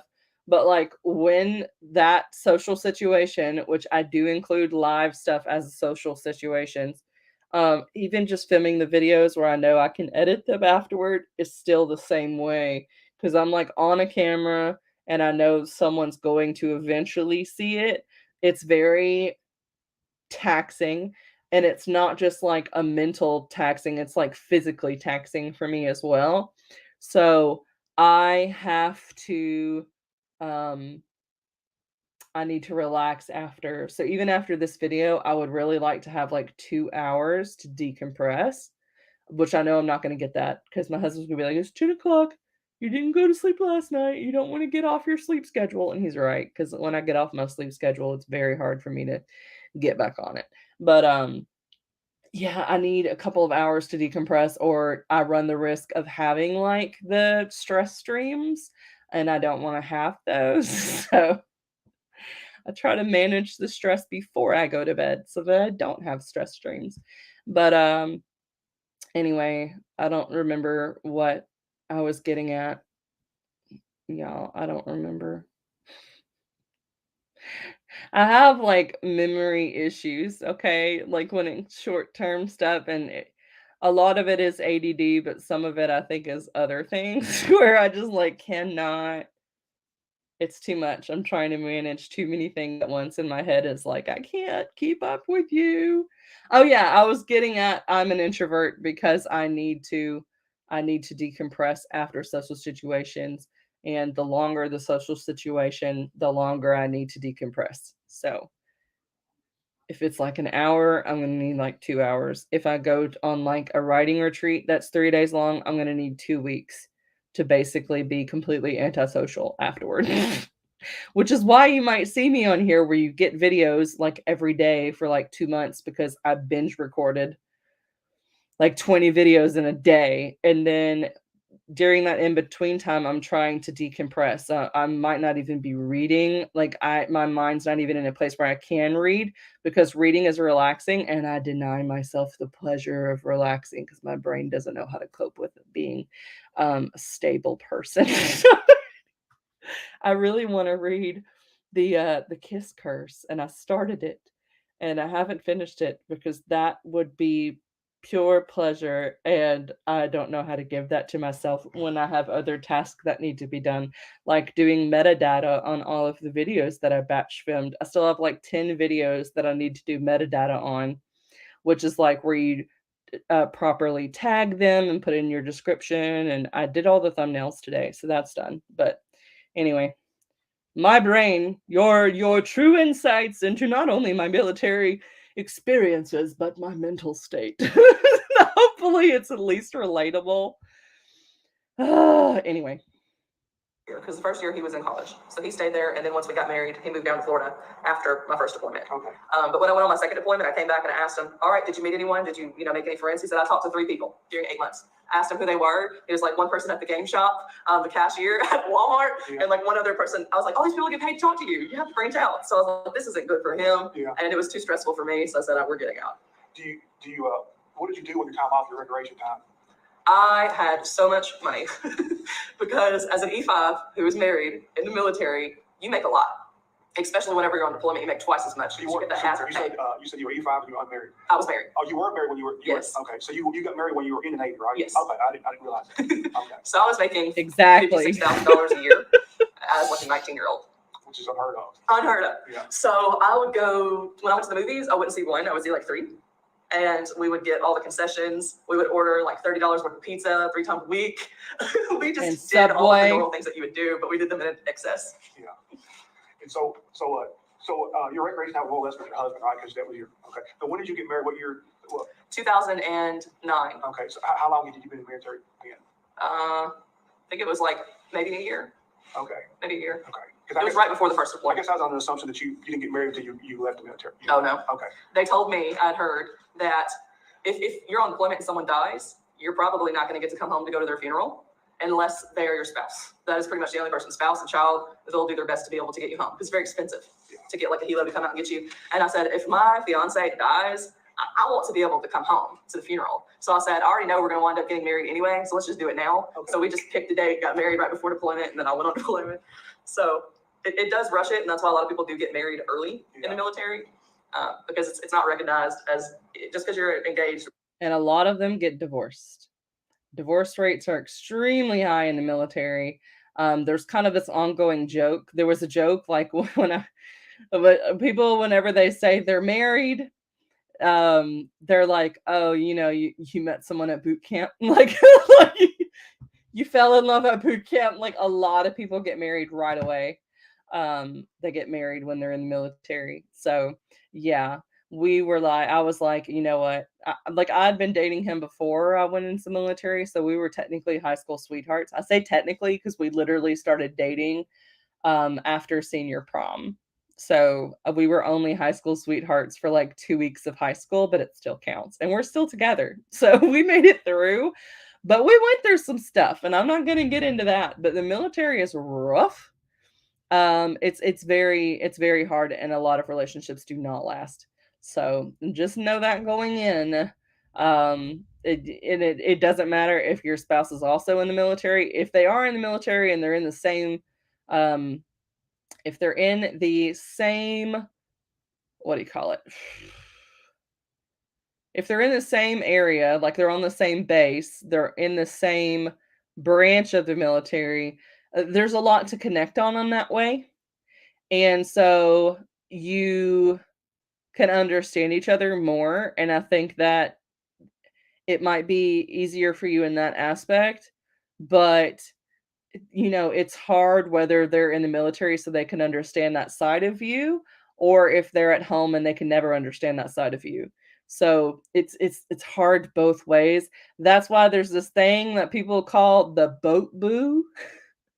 And so when you're in a really high stress situation, 90%, 90%, this is what I've observed, 90% of people either have an emotional affair during deployments or they have physical affairs. So I have seen my share of both, and I'm just going to tell you it's like 90%. And I'm talking men, I'm talking women, it don't matter, it's all around. There's different forms of this. So a lot of people have the boat boo, okay? So the boat boo is the person that while you're on deployment, you flirt. You flirt. They're the kind of ones where it's like the KISSING,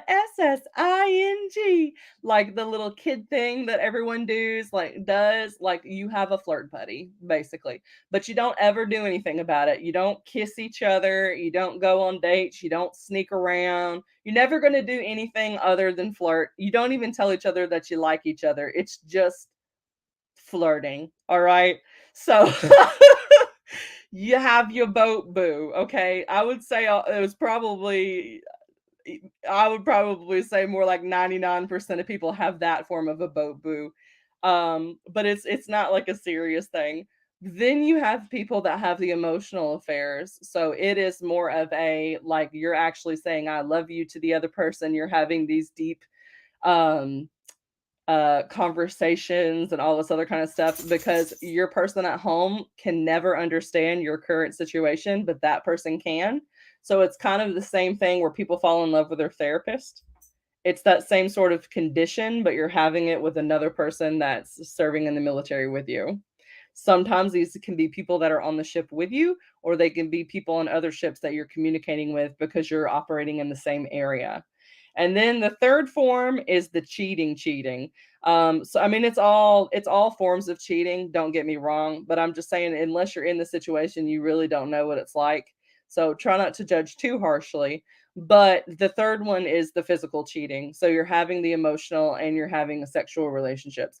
Now, some of the people on all of these degrees, um, it's only during the deployment times. And as soon as they get back, there's the understanding that like, no, we're not together. It's a situational transference of emotions as a coping mechanism.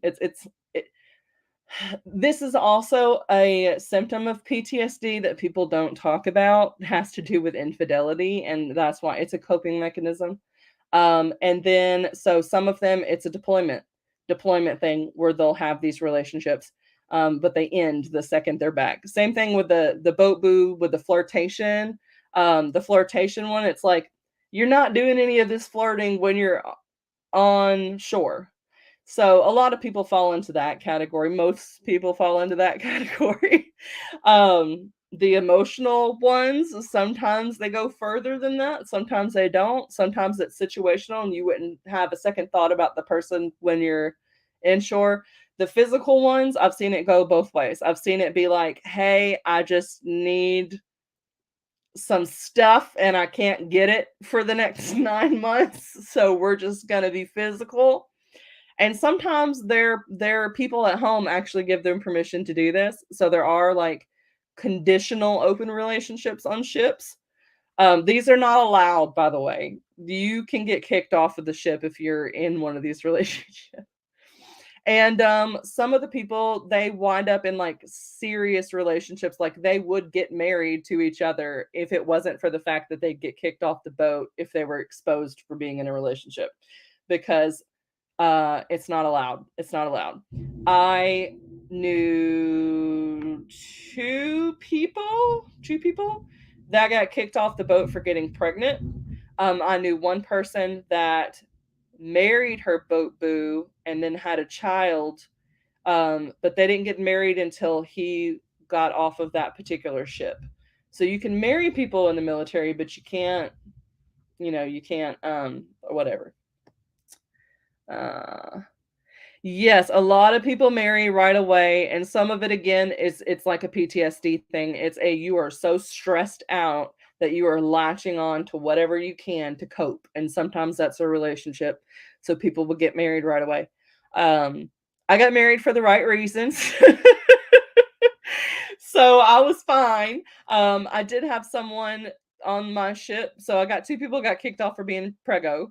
And we also had the thing called deployment ditchers, which were women who would intentionally get pregnant prior to a deployment so that they wouldn't have to go on the deployment. So sometimes they will keep you on the ship until you're at like 5 months sometimes, and then they'll fly you off. So that's what happened with one of my friends. But the first girl on my ship in my department was a deployment ditcher. So she never went underway. She got on the boat, she got pregnant, and then they moved her to shore duty. So she got right off the boat. And so I was the first female in my division that was not a deployment ditcher. So I was the first one. So it was all guys and me. And then there was a girl who got in trouble for BAH fraud. So this is where I get into some people get married for the wrong reasons. So you get benefits when you are married and you are in the military. You get basic housing allowance regardless of what your rank is.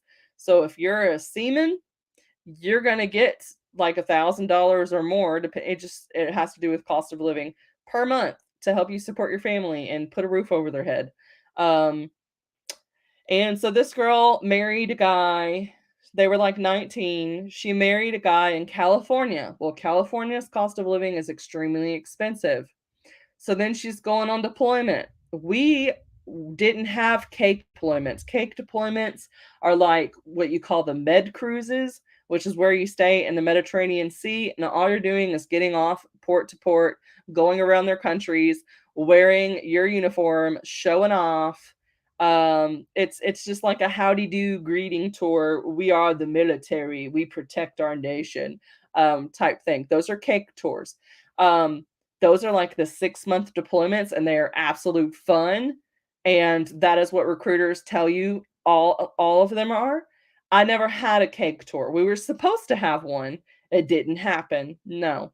I had the 9-month deployments doing piracy ops, and then actually had pirates on the boat, to where when you have pirates on the boat, these are like criminals. They are killers. They kill people. They steal their boats and they kill everyone on board, either by literally killing them or by making them go overboard. And then they're out of luck. If they didn't make a distress call quick enough, no one's going to get there in time to save them. They're going to drown. Like real stuff. So we had those guys on our boat for like a month. And again, I don't remember what I was getting at. Oh yeah.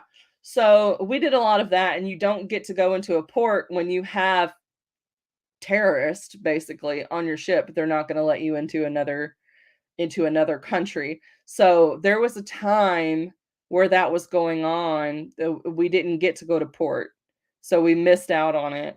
So it sucked. And so we weren't going, I didn't go to like all the European countries. I went to like Middle Eastern countries. And sometimes because of where they are close to, they're close to other countries that our country is basically deemed to be extremely dangerous, and like terrorist countries, that sort of thing. So you don't get to go to port as often, and there's fewer countries that will let you come to them and that the military has deemed to be safe enough for you to visit. So like I got to go to Oman, Turkey, in Africa, I went to Djibouti, and Djibouti is like a third world country, and we were not allowed to go off the base because it wasn't deemed safe enough. Bahrain, where else did I go? I always forget stuff. I already said Oman. Dubai is one of the fun ones. We went to Dubai every time. We went to Oman every time. Great countries. Where else? Just a lot of places, but we pretty much went to the same places every time. So there's some countries that I've been to 3 or 4 times. So I mean, the whole thing is that everyone builds up getting to go to these different countries, but at the end of the day, all countries are pretty much the same. Just being honest. Unless you go on specific tours by locals visiting places on the outskirts of the major cities and getting to observe and interact with the people of those places or with the places that they are, you're not really going to experience that country. So I would definitely say go on those type of tours when you do visit another country. Your experience is going to be so much different and so much better than just like going to the mall or going to just see the architecture and stuff like that. There's so much more that you could do than hang out at a hotel beach getting drunk, which is what most of us did because you're so stressed out. Again, I don't remember what all I got onto, but okay. Don't trust me. It's not just the men. It is the women too. It is all of them. It is all of them, and it's really sad because I mean, I was very very judgy on my first deployment. I was very judgy, and you understand more the longer you're in it. It doesn't excuse people's behavior one bit. Like there's never an excuse for that. But it does make you more understanding the longer that you observe things and looking into like PTSD and all of that kind of stuff. I just see it is a coping mechanism. It's not that they are like inherently horrible people, but also if I was the spouse, I don't think I would be that understanding. But yeah. Hey, sexy lady. I like saying that, sexy. Sexy. I used to say something like I used to say smexy, like with an M, and I can't even remember what it was supposed to stand for, but I used to say that in high school. Howdy. Pirates like Captain Phillips. I don't know who that is. I don't know who that is. Who that is. Y'all, I have a show coming up called Who Dat Wednesday. I like to shorten words. I'm from the South. And I was like, okay, I want a W word. And Who Wednesday didn't sound cool. So I was like, Who Dat Wednesday? And so that's where I'm going to be featuring creators and introducing you to them, as well as like doing kind of like talking about specific authors and their books. So look forward to that starting in January.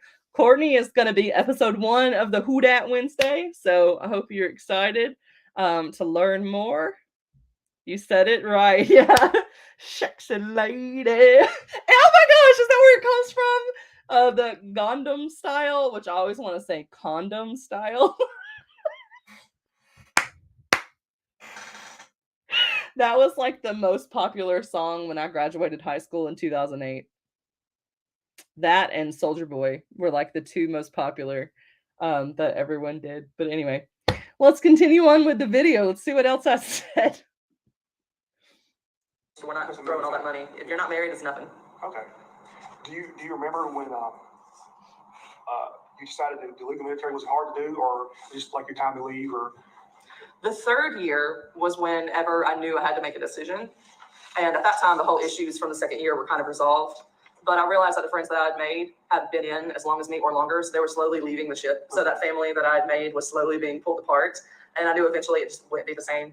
And then I'd have to serve another year on the ship, because with my rate, you do 5 years on a boat, and then you get 3 for shore duty. Okay. So I knew I wasn't going to be a lifer at that point, but I had to decide, am I going to do another year with this, go on another deployment, and then do these 3 years, or am I going to get out? And everyone that was over me liked me. Like, I'd even heard from one of my chiefs, he said, don't tell anyone, but we had discussions in the chief's room, and they said they think you're going to be the next master chief for the Navy. And I was laughing, because I'm like, yeah, no. No way. He said, if you stay in, I will let you go to every school you want to go to. I'll show you a list. You just point at one and we'll send you there. And I can get all this training. And the more schools you get, the more money you get. And they were just like really trying to keep me in. And I made up my mind that I didn't want to do that. So they had told me I was going to be able to go to this one school. And basically, the more additional training and certifications that you get, the more money you make, especially when you have to use those skills. So they had already promised me one school, and then they wound up giving that funding to another department that needed it more. And so I didn't get to go to that school. So nothing is ever guaranteed with the military. And I was like, I am not signing away another 3 year, no, it would have been another 4-year enlistment of my life, banking that on something that's not a guarantee. And it would have only been like another year on the ship. So I was like, no, I'm not doing it. Why are you trying to take Bear away? I can take him. Hubs is trying to take Bear for his last potty. They're so cute.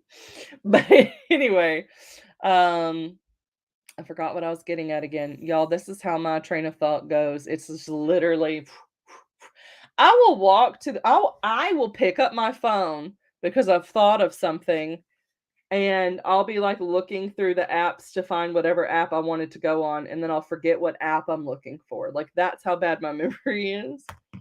And the other thing is I haven't had my hypothyroid medicine in over a month, and memory loss is also a sign of that. So yeah, that combined with my ADD is not helping with my memory. I've also lost so much hair that probably don't look like it. This is thin. My hair is usually like 3 times this thick. It's ridiculous. But what was I getting at? I really can't remember. I'll backtrack just a little bit so it'll prompt me. And then I'd have to serve another year on the ship, because with my rate, you do 5 years on a boat, and then you get. Yeah, so they promised me all these schoolings, and I was just like, no. And with all of the higher ups, they all knew me. So there's very few chiefs. There's probably there's one, maybe 1 or 2 per department. Very few chiefs. And there's not a lot of officers either. So that there are very few of them. But because I was an operations specialist, I worked on the bridge. So I worked with a lot of the officers. And I also did the combat operations. So, and I was on the fire team, and I was on all these other teams. And so a lot of like the younger officers, like the ensigns and lieutenants and all of them, they're kind of over those operations. So you also have to deliver reports every day to the captain. So I was in charge of doing that. When you're in the military, like, you hold your breath when you have to go to the captain's quarters. So I would stand outside the door at attention at like 6 a.m. in the morning with the reports for that day.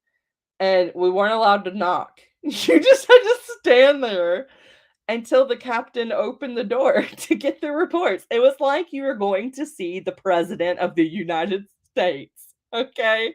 So you're just kind of like standing there with the reports, stock still and silent, just waiting for them to open the door for the things. So yeah, the captains, they all knew me. Well, there's only one captain, but the captain, the XO, all of those officers, they're, the big ones are on the bridge. And so they knew me. And then the chiefs, I worked in the chiefs mess when I did my food service. So basically there's like 4 months during your term where you're going to work in the galley to help assist. So they assigned you to different areas. And so there's like 2 people that get assigned to the officers lounge, and there's like 1 person that gets assigned to the captains. Not captains, the chief's mess. So I got assigned to the chief's mess because they liked me. So it's like a political thing. So basically the chiefs are like, what are our options here? And they just gotta like pick someone. And so the chief's mess is like way more relaxed and like homey looking than the officer's mess. So I was glad I got the chief's mess. But yeah, so they got to know me and they liked me.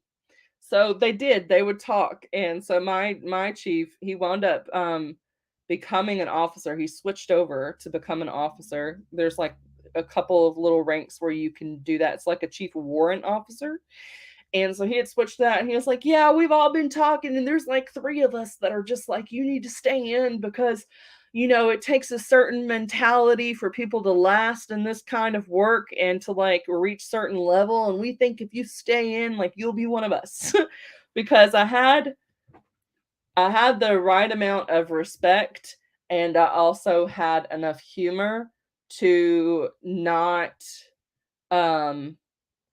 let it break me, because a lot of people just get completely broken down by the whole system. And like, oh man, there was also, y'all, we're just getting into all the military experience stuff in this video. This is gonna be like where I just say it all, and then if someone wants to know what it was like, I will point them to this video. I had to stand suicide watch twice for girls that were in my berthing. Both of them were in my like, I forgot what you call it. There's like departments, but then there's also like so like I was an OS, but then there was also the boatswain's mates, and there was the ITs and the ETs, and we're all kind of like in the same little area. So so you take care of your own. So when one of the people's like that, then they take other people from the same like area of work to kind of watch over. So I did several nights of suicide watch, and it's not like suicide watch, we're going to watch you for 24 hours and then you're going to be fine. No, it's like if you attempt that when you're on the ship and you're put on suicide watch, you are getting removed from the ship and possibly discharged from the military, because you cannot have mental health issues like that when you're in the military. It's too much of a risk. They don't want you to be on board. So when I was doing suicide watch, it was basically you're doing it until the helicopter arrives to take that person away. So, and these were like, friends that I had, and what they would do is they would go to the back of the ship. They didn't actually want to end it, but you get so stressed and you want a way out. And so some people get pregnant to get shore duty. Some people will break things, like body parts, to get out of stuff. And some people will try to attempt. And so the common thing with attempting on my ship was that you would go to the end of the ship, and there's always someone on watch there. There's always someone on watch. And you would try to climb the netting to jump off the ship, to be man overboard, and then hope the ship wouldn't rescue you. But the thing is that the ship's going to turn around and rescue you. So with my friend that had done that, of course, the 2 people, one guy was out there smoking, another guy was on watch. They like pulled her down because she was doing it right in front of them. So they pulled her down and then they put her on suicide watch. So I did that for several days. It was actually so when you get put on that, you have no privacy at all when you're on that kind of watch. You don't get to pull your curtain closed when you're asleep. So I'm like literally there watching you sleep. You don't get to, like, you're observed when you're eating. You're not using certain utensils. Like it's very, very serious. You don't get to go to the bathroom with the door closed if you're on suicide watch. So I did that for several days. And the good thing about it is that I could read ebooks. So I read so much ebooks on Suicide Watch on my phone. Thank you, Amanda Hawking, for getting me through that period of time. I would read Amanda Hawking books on my phone, and I would read like the Hunger Games and stuff like that while I was on Suicide. We also had a thing called Drunk Watch, and I had to do that a couple of times too, which is where you make sure people don't choke on their own puke. And then they tend to get captain's mast if they get drunk enough, so they can get in a lot of trouble for that. But anyway, yeah, my drunk watch story is pretty hilarious because I had had 21 drinks that day. You would think that would be enough to kill somebody, but no. And the person that put me on drunk watch, as meaning the person to watch the drunk person, not the person being observed. So I'd had 21 drinks, the equivalent of 21 drinks. I had bought like I don't know how much it was. It might have been $60 for all I know. Big old bottle of Malibu that I'd been drinking the whole day. And then people always buying drinks. You get, oh my gosh, I was a deployment alcoholic. All right. This is kind of the same thing where like some people they cheat during deployments, other people become alcoholics during deployments, and I was definitely one of them. So it was a conditional alcoholic, meaning that I didn't care about drinking at all when I was not on deployment. But when I was on deployment, we hit a port, I'm drinking. And that's what everyone did. And you drink, drink, drink, drink, drink. You start at lunch with like a Smirnoff, and then by the end of the night, you're just drinking doubles of everything you can get your hands on. And then they're charging you $50 for like 2 drinks, and you're like, what? They're scamming me over here. But I am a sleepy type, and a little, I'm like a loopy, sleepy, kind of like flirty sounding when I get like that. But I can act sober on the dime. So I'd had like 21 drinks. And so they put me on drunk watch for this other girl that had got so plastered, she had wandered off from her group. Then they wound up finding her. She had wet herself. So they changed her, they turned her pants around, or they turned them inside out or whatever. So she's coming back onto the ship, and she's like stumbling on the rails and everything. And so they put one person up there to watch. And then they're like, yeah, this person's not in that division, so we need to get you to go do this. You need to go on the drunk watch. I'm like, okay. So I go up there. And then the other girl that was one of her Liberty buddies, which is like the people that got to look out with you. You got to stick with them when you're in the country. And there's different amounts of Liberty buddies you'll have depending on what country you're at and like what the safety level is, I guess, or threat level is. So anyway, that girl was trying to help, and she had like brought the girl a blanket and everything. So then the nurse was in there, and she looked at her, and I had already kind of like set up on the computer. I was emailing. I was like, if I'm going to be up all night watching this girl not choke on her puke, I'm going to like send emails and, whatever. And so she was like, I don't want her to have to stay up all night. Like, this is my fault. Like, she's my friend. I'll watch over her. And then the woman was like, did you have anything to drink today? Because you have to be sober to do drunk watch. And the girl was like, well, I was the designated non-drinker. We always called it the designated non-drunkard. The designated non-drunkard. But yeah, the designated non-drinker, which meant they weren't supposed to have any alcohol. And even though you're not driving, it's just to make sure, like, no one gets lost or kidnapped or something. But anyway, so she was like, that's not what I asked you. Did you have anything to drink tonight? And she was like, I had like one at lunch. She's like, yep, you can't do it. So she kicks her out, and then she's looking around for someone to relieve me, so then she can go to bed because the watch will be set up for the night. So she's looking and looking and looking. And probably like 45 minutes to an hour in, she comes back, she looks at me and she's like, "Have you had anything to drink tonight?" Because she hasn't been able to like find a bunch of people because everyone's been drinking. And I just laugh. I just look at her and I'm just laughing because I'm like, "Girl, I drank like a whole bottle of Malibu today." Like, I drink a lot.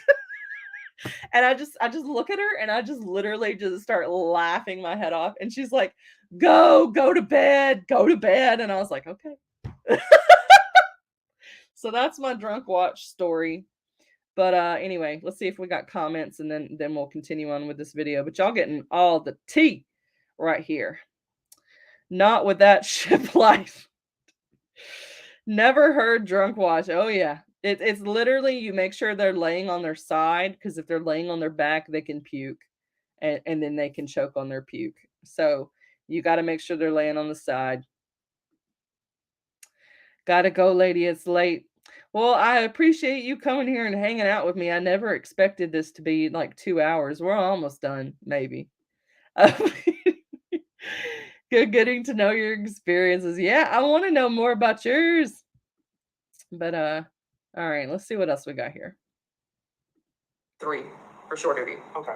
So I knew I wasn't going to be a lifer at that point, but I had to decide, am I going to do another year with this, go on another deployment, and then do these 3 years, or am I going to get out? And everyone that was over me liked me. Like, I'd even heard from one of my chiefs, he said, "Don't tell anyone, but we had discussions in the chief's room, and they said they think you're going to be the next Master Chief of the Navy." And I was laughing because I'm like, yeah, no, no way. He said, "If you stay in, I will let you go to every school you want to go to. I'll show you a list, and you just point at one, and we'll send you there. And I can get all this training, and the more schools you get, the more money you get." And they were just like really trying to keep me in, and I'd made up my mind that I didn't want to do that. So I got out, and I was ready to get out. So how old were you? How many years did you active duty? How 3 years or 4 years? So you were about 22? Mm-hmm. Okay. When you, I guess you flew home, right? Do you remember like meeting your mom and dad and everybody there was, or did they pick you up? Do you remember that?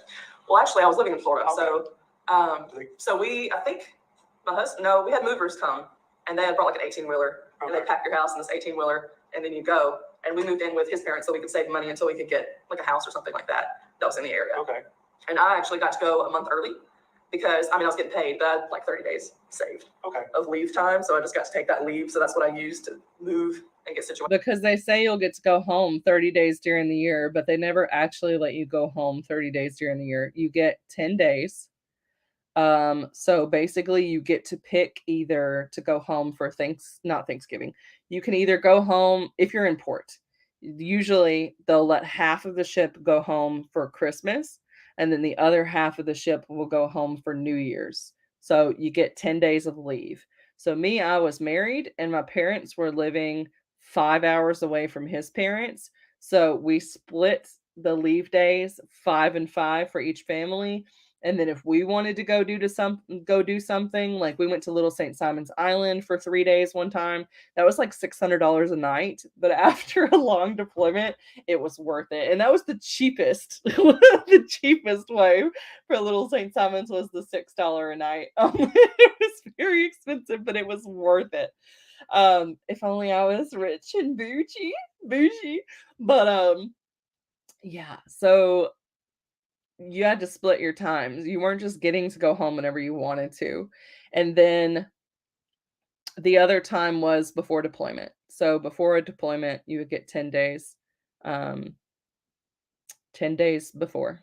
And again, that was split. And then when you get back from deployment, it's been like you've been gone for like a year. So then usually it's time for that other 10 days. But they're telling you when you get to go.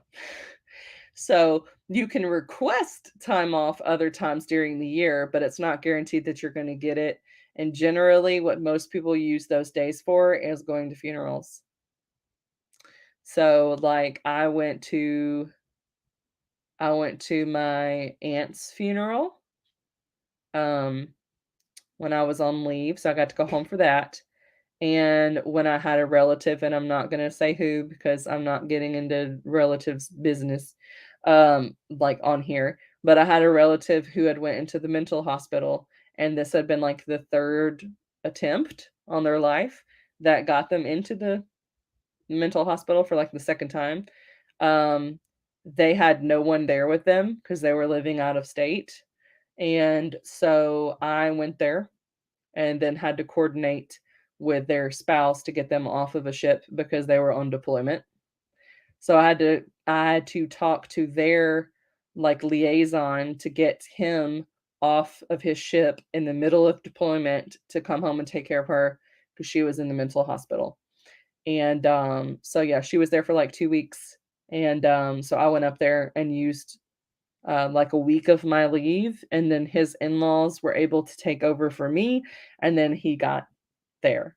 So he couldn't handle it on the ship when he found out that um they had tried that again. And so he was like physically beating his head and stuff like that. And so they got him off the ship because again, you cannot have mental breakdowns on the ship. It's not allowed. So they got him off to come take care of her. So that was good. But yeah, so I didn't really use any just random time off. I didn't use that. So I had like 30 days left over, even with those 2 incidents that were not planned for where I got to come home. But let's continue. Went there. So, did you fly into the airport? Is that where? No, I don't know why I nodded my head. Okay. We didn't do the plane coming back. We drove. Okay. Do you remember seeing your mom and your dad and your family? I nodded my head because I'm asked, and I just nod to say that I'm listening and paying attention. And because I have delayed processing disorders, I don't process what's actually being said until a couple seconds later. So then I'm like, oh, wait, I lied unintentionally. My brain didn't have time to catch up to what you were saying. Anyway. For the first time when you got out of the military, do you remember seeing your mom and dad for the first time after you got out of the military? Was it good to see them? I mean, how many times did you just get to see them in 4 years? In 4 years, I would have got to see them 8 times. 8 times. 8 times in like 10-day periods. Yeah. But they were split because at one point my parents were living 5 hours away from his parents. So we would get like 5 days with one and then 5 days with the other. And it was always around holidays too. So you would get to see your extended family. Yeah. I don't actually remember when I first came home. I don't remember. I remember moving in. I think my parents may have still been living several hours away. So I don't think I saw them right away, but I'm not 100% on that. Okay. When you got out of the military, how did you feel? Was it like a relief, or you missed you probably miss it, or you miss the people? I don't think you miss the military. Okay. If that makes sense. I remember saying, I'm just going to go to school and I'm not going to work. And I wasn't even technically out of the military. I was still on leave and I already had a job. Okay, really? You get so used to working, you can't get out of that mindset and you just do it. Did you train in the military? Your MOS, did it carry over to your civilian job? No, it didn't. I was basically what I was doing was kind of like a navigator. Okay. So trying to find a job that does that in Tennessee is not going to happen. So I just went to college and did kind of your entry level jobs. Okay. And still do entry level jobs 10 years later. How does the military affect the way you think about things, or? Yes, about work. Yeah. I cannot stand to work anywhere where I don't feel like I'm being driven, where my brain is being put to use and I'm expected to know things. I had the hard lesson of learning that people do not have the same level of respect as they do in the military. So for instance, in the military, if you are in charge, whether that's with an official title or someone tells you, hey, you're in charge of this project, everyone that you are supposed to be kind of running as moving parts, you tell them to do something and they do it. No complaint. There's no personal feelings about it. They just know, hey, I need you to go do this, and they do it. There's no question about it. But I tried to do that in another job, and I was like, all right, I need you to go do this. And the person was like, I'll get to it in a minute. Like, I know I need you to go do this now. And then they would start yelling and screaming, and I'm like, you're a 40-year-old woman. Why are you acting this way? And the manager was like, you're not in the military anymore. You've got to like ask someone, would you like to do this? You got to like baby them and coax them, and I can't stand it. I'm like, no, I need to be like the boss.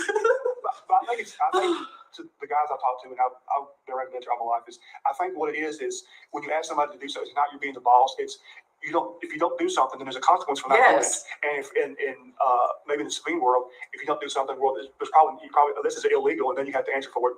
But if someone asks you something like, please do this, go do this, if they don't feel like to do it, or I don't do it, but in the military, if you don't do it, there's a consequence. And you kind of mutual respect. And I guess that's probably what you probably miss. Oh yeah, I miss that. I miss the challenge. I haven't been able to find that anywhere here, and it's just so disappointing.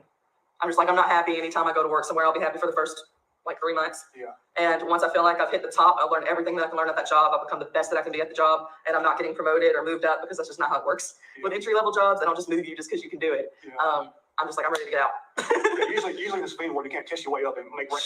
You have to be there for like 4 or 5 years, and somehow the position has to open up. They pick their buddy, and I'm just like, no. I'm like, I can do your job. Just let me do it. Just let me do it. So there's things you miss.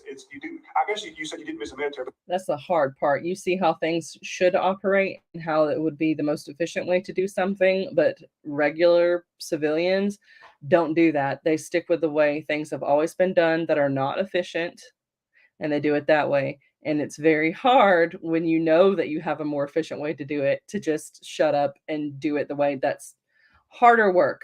But you can't say anything because then you make them feel like they're incompetent or like you're judging their like mental capacity, and then you're never going to advance because they won't like you. So it sucks. I guess you do though. Really, You missed parts of it, yeah. Honey, it's got 5 minutes left. This is the part of the interview that I asked about, because you've got the floor, so it's your interview. What if when people watch this, what would you have them take away from this interview out of one thing, or maybe a couple things? What would you have them take away from this interview? Well, one of the things is you don't know if you can do it or not until you do it. So if you decide that it's something that you want to do, just go for it. You can say no once you get to boot camp, even though they tell you once you enlist, you're enlisted. It's not actually the truth. They'll take you into this room and they'll say, all right, did you take the oath of your own volition, or did someone talk you into it, or whatever the case may be? And it's like a few days in to boot camp. So if you realize you just can't cut it, get out. Because once you get through boot camp, that is it. Yeah, because you don't want to disarm or discharge. No. And people like breaking their own legs. Yeah. They try to get a medical discharge out there. Mm-hmm. Yeah. Or people will get married in the military, and they there was one person that did it. They got in trouble for fraud. They got married with another military person in like California, knowing that their BHA rate would be like thousands of dollars a month. And they would just take it, and they didn't share it with their spouse so that they could have living expenses. Yeah. So you get in trouble. I do think that it's best if you're going in the military, you need to be single, and you probably. I'm glad I said it here because when we got into that subject earlier and I completely forgot what my point was, which was that she committed fraud because she never actually gave her spouse any of the money to live off of. So she basically just married him for the BAH money. Need to stay single, because if you've got a relationship, it's probably gonna be ruined. There's like a 95% cheating rate, especially in the Navy, because you were gone with no communication for like 8 months. It's like a prison mentality. People go to prison, they wind up getting involved with other people because you got to do something with your brain. So go in single. I guess. I don't forget what I was going to say. I guess the most thing I take away from all these guys that I've interviewed and you've iterated is it's not just about your military service doesn't just affect you. It's hard on the families. It's hard on your spouses or the families, and that's what people forget. It's also the spouse and other people that's involved. A lot of times I got people forget that. Whenever you get awards, like you go up in rank, especially like not when you're on deployment, of course, but when you're like stationed wherever you're normally stationed, they will bring your family on board. And they pretty much act like the award ceremony is for them as well, because they understand that every achievement that you make is also the achievement of your family, because they're your support system. So if you've got a spouse, they're in it. That's why I said I needed to get out. I was like, we needed to get out because my husband was involved too. Me being in the military was affecting him. And I don't understand. I know that some people get in to support their families, and that's good, but the emotional toll from each individual, the moms, whenever they leave their children crying all the time, dads too, because guys get emotional on deployment as well. Sometimes they have to get sent home because the stress is too much, and it's like a mental issue going to psych wards. And that happens in the military. So you've got to be mentally fit. And me, I think one of the major things that helped was that I always moved around as a kid. Okay. I wasn't a military brat, but we just moved a lot. Trying to find cheaper rent, a better job, whatever the case may be. We moved like every 6 months. So I was used to making new friends, being put into new situations, not getting attached. But people that aren't used to that, the military is probably not going to work. It's just going to be too much. So you were used to change. You weren't used to living in the same place for 20 or 30 Oh, years. yeah. That's why whenever I went overseas, I was like, okay. Okay. By the time you go to like the third country, it's like they're all the same. Do you think if you had a chance to do it over, you'd do it again? I would say yes, because I don't think I would be the same person. Okay. I don't know exactly what the difference would be. I just remember being extremely bubbly and probably a bit naive before I went into the military. And now I'm like, no. I've got my head on my shoulders. I'm self-aware. I know what expectations are. I have higher expectations for myself than what other people would have for me. Or you probably have higher expectations of other people too, right? I do, and that's hard. Because you said you ask people to do things, they're like, well, I don't feel like it. And so, yeah. Or people thinking that it's okay to be on your cell phone during work, even whenever, if you're on a break, you're on a break. Yeah. But if it's just downtime, no, get up, sweep the floor. You constantly got to be moving. You cannot be stationary ever. Yeah. And it's hard to be like, okay, I can actually relax. So that's an adjustment, probably the biggest one. Is there anything else you'd like to maybe say or about the interview or anything on your mind? Or I don't know. Do you have anything? I know some of this you probably won't use. It's a little weird. No, it's just your story. So yeah, we want maybe when somebody will see this and they're like 17, 18 years old, and you'll say, well, that's what they expect. But I just want to appreciate your time and thank you for your service, and it's good talking to you today. You too. Thank you. And there you have it.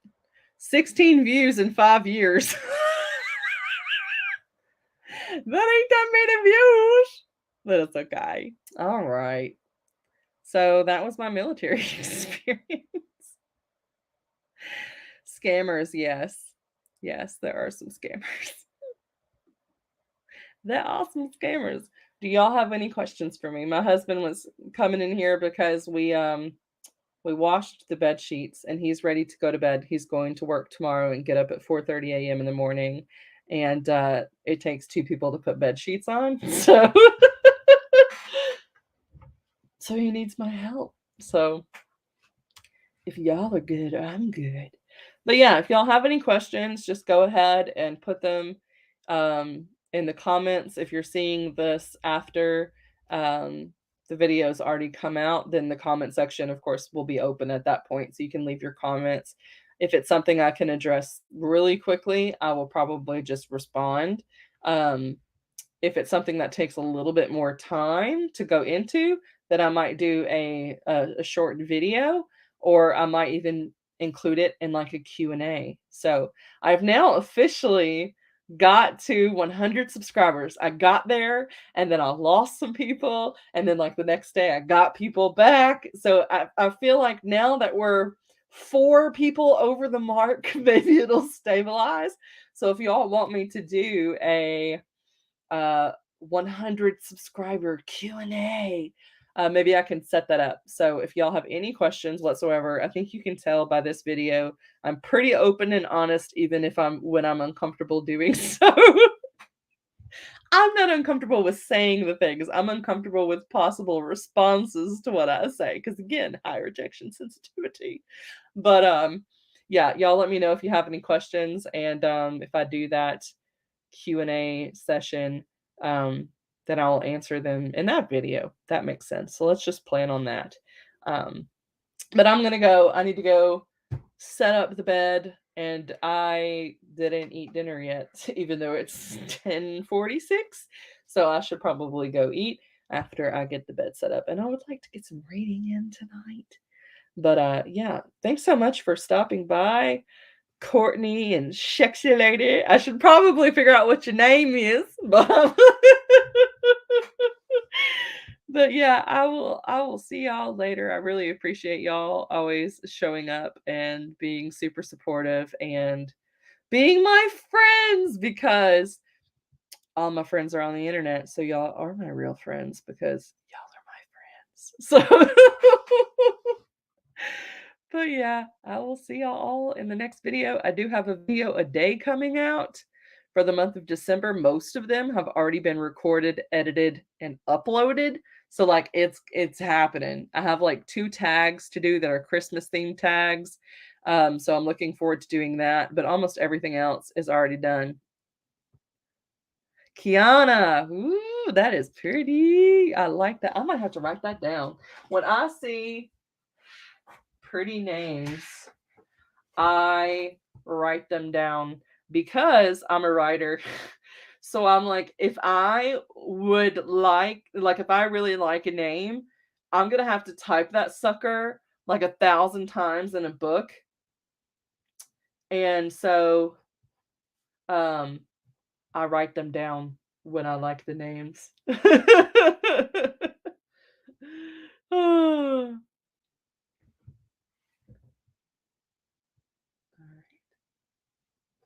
I did that a lot when I was working at in the returns department, because I would see people's names and I would also see the first names with the last names. And sometimes I would write down the whole name. Oh man. I'm going to write down the real spelling too. I wrote down the pronunciation. I appreciate the pronunciation because I wouldn't have known how to say it without that. Anybody watching this in the future, if I make videos and I say your name's wrong, please let me know. I know I'm white, but I actually try to pronounce things the correct way if you tell me.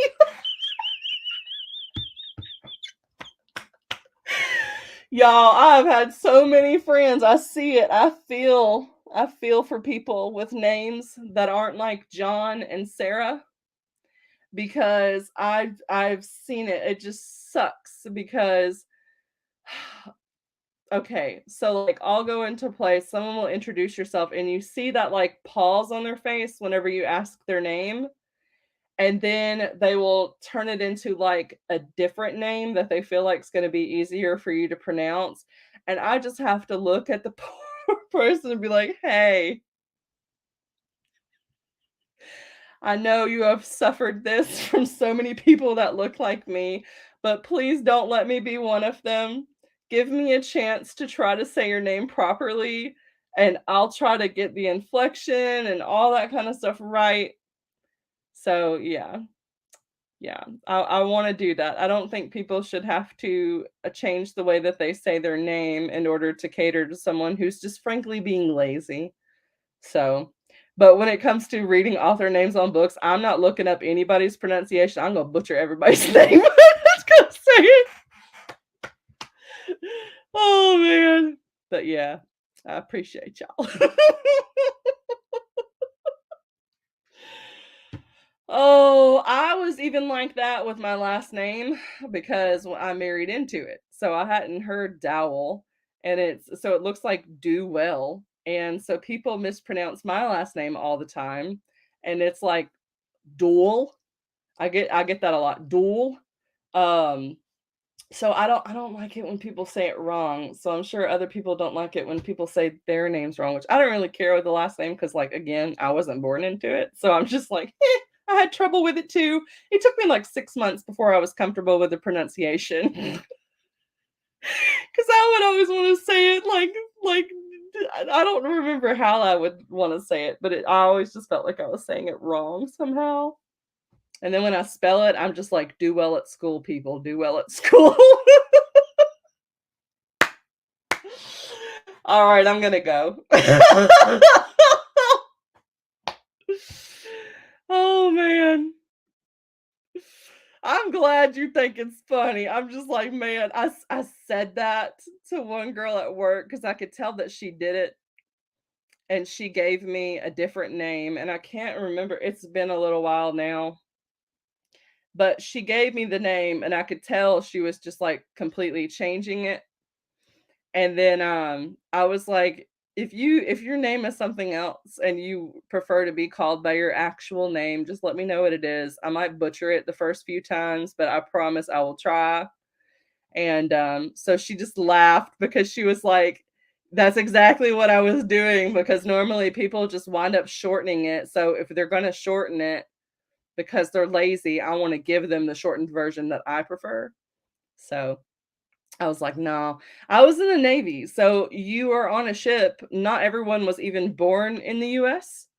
Um, so we had like French African people. We had um just every single country that you can think of is represented on a small little ship. So you've got all kinds of names, and it's come in handy because am doing like a telephone type job now, and so some of the names I've seen. So like the one of the last names was Lau. I got Lau the other day for a last name, and it's Lau. I wouldn't have a clue how to say that just by looking at it. And French names, oh my gosh, I don't know, like the Devereaux and all that other kind of stuff. I didn't take French. It was too confusing for me. I was like, I don't know. And then I had another guy, I had a couple of people on the ship. You could tell they were changing it. So this one guy, people would say his name was Dan Clue. He would say I'm Dan Clue, but he wasn't Dan Clue. He was Dan Clue. And so I was like, I'll do it the right way. You tell me how to inflect it and I'll get it there. But everyone would say Dan Clue. And I was like, really, guys? And Fuqua. I like Fuqua. And I saw that the other day too. I like people's names. I like it when my tongue has to do things it's not used to doing. That's like the coolest thing about language, I think, is just all the different sounds. And it's like, oh man, I feel like with English, you miss out on so many ways. Like when I was taking Russian, when I was just hearing how the alphabet was said, it was like a brain thing. I was like, my brain doesn't know how to like picture the sound that you're making with your mouth. And so it's hard to comprehend. So like I had to get I got a buddy who was already pretty fluent in English. They just wanted to be able to learn how to use it conversationally. So I like found her online. And so she was teaching me the alphabet. And thank goodness she did, because if I hadn't had that preparation before starting the class, I would have been completely lost. But they have 36 letters in their alphabet, and we only have 26. So it's like, man, if I make up a language in my books now, I'm just gonna go with Russian. I'm just gonna use some Russian sounds because they got like which is like a TZ, and so there's some cool sounds. But anyway, I like linguist stuff. Y'all already know that because I was saying when I went into the military, I wanted to be a linguist. I like language things. But anyway, I've got to go. My husband's going to come in here and start flicking off lights to get me to come help him with the bed. He will be passive aggressive. But no, he's been pretty good. But anyway, yeah, I am going to go. But thanks for watching and hanging out with me. And I'll see y'all in the next video. Bye.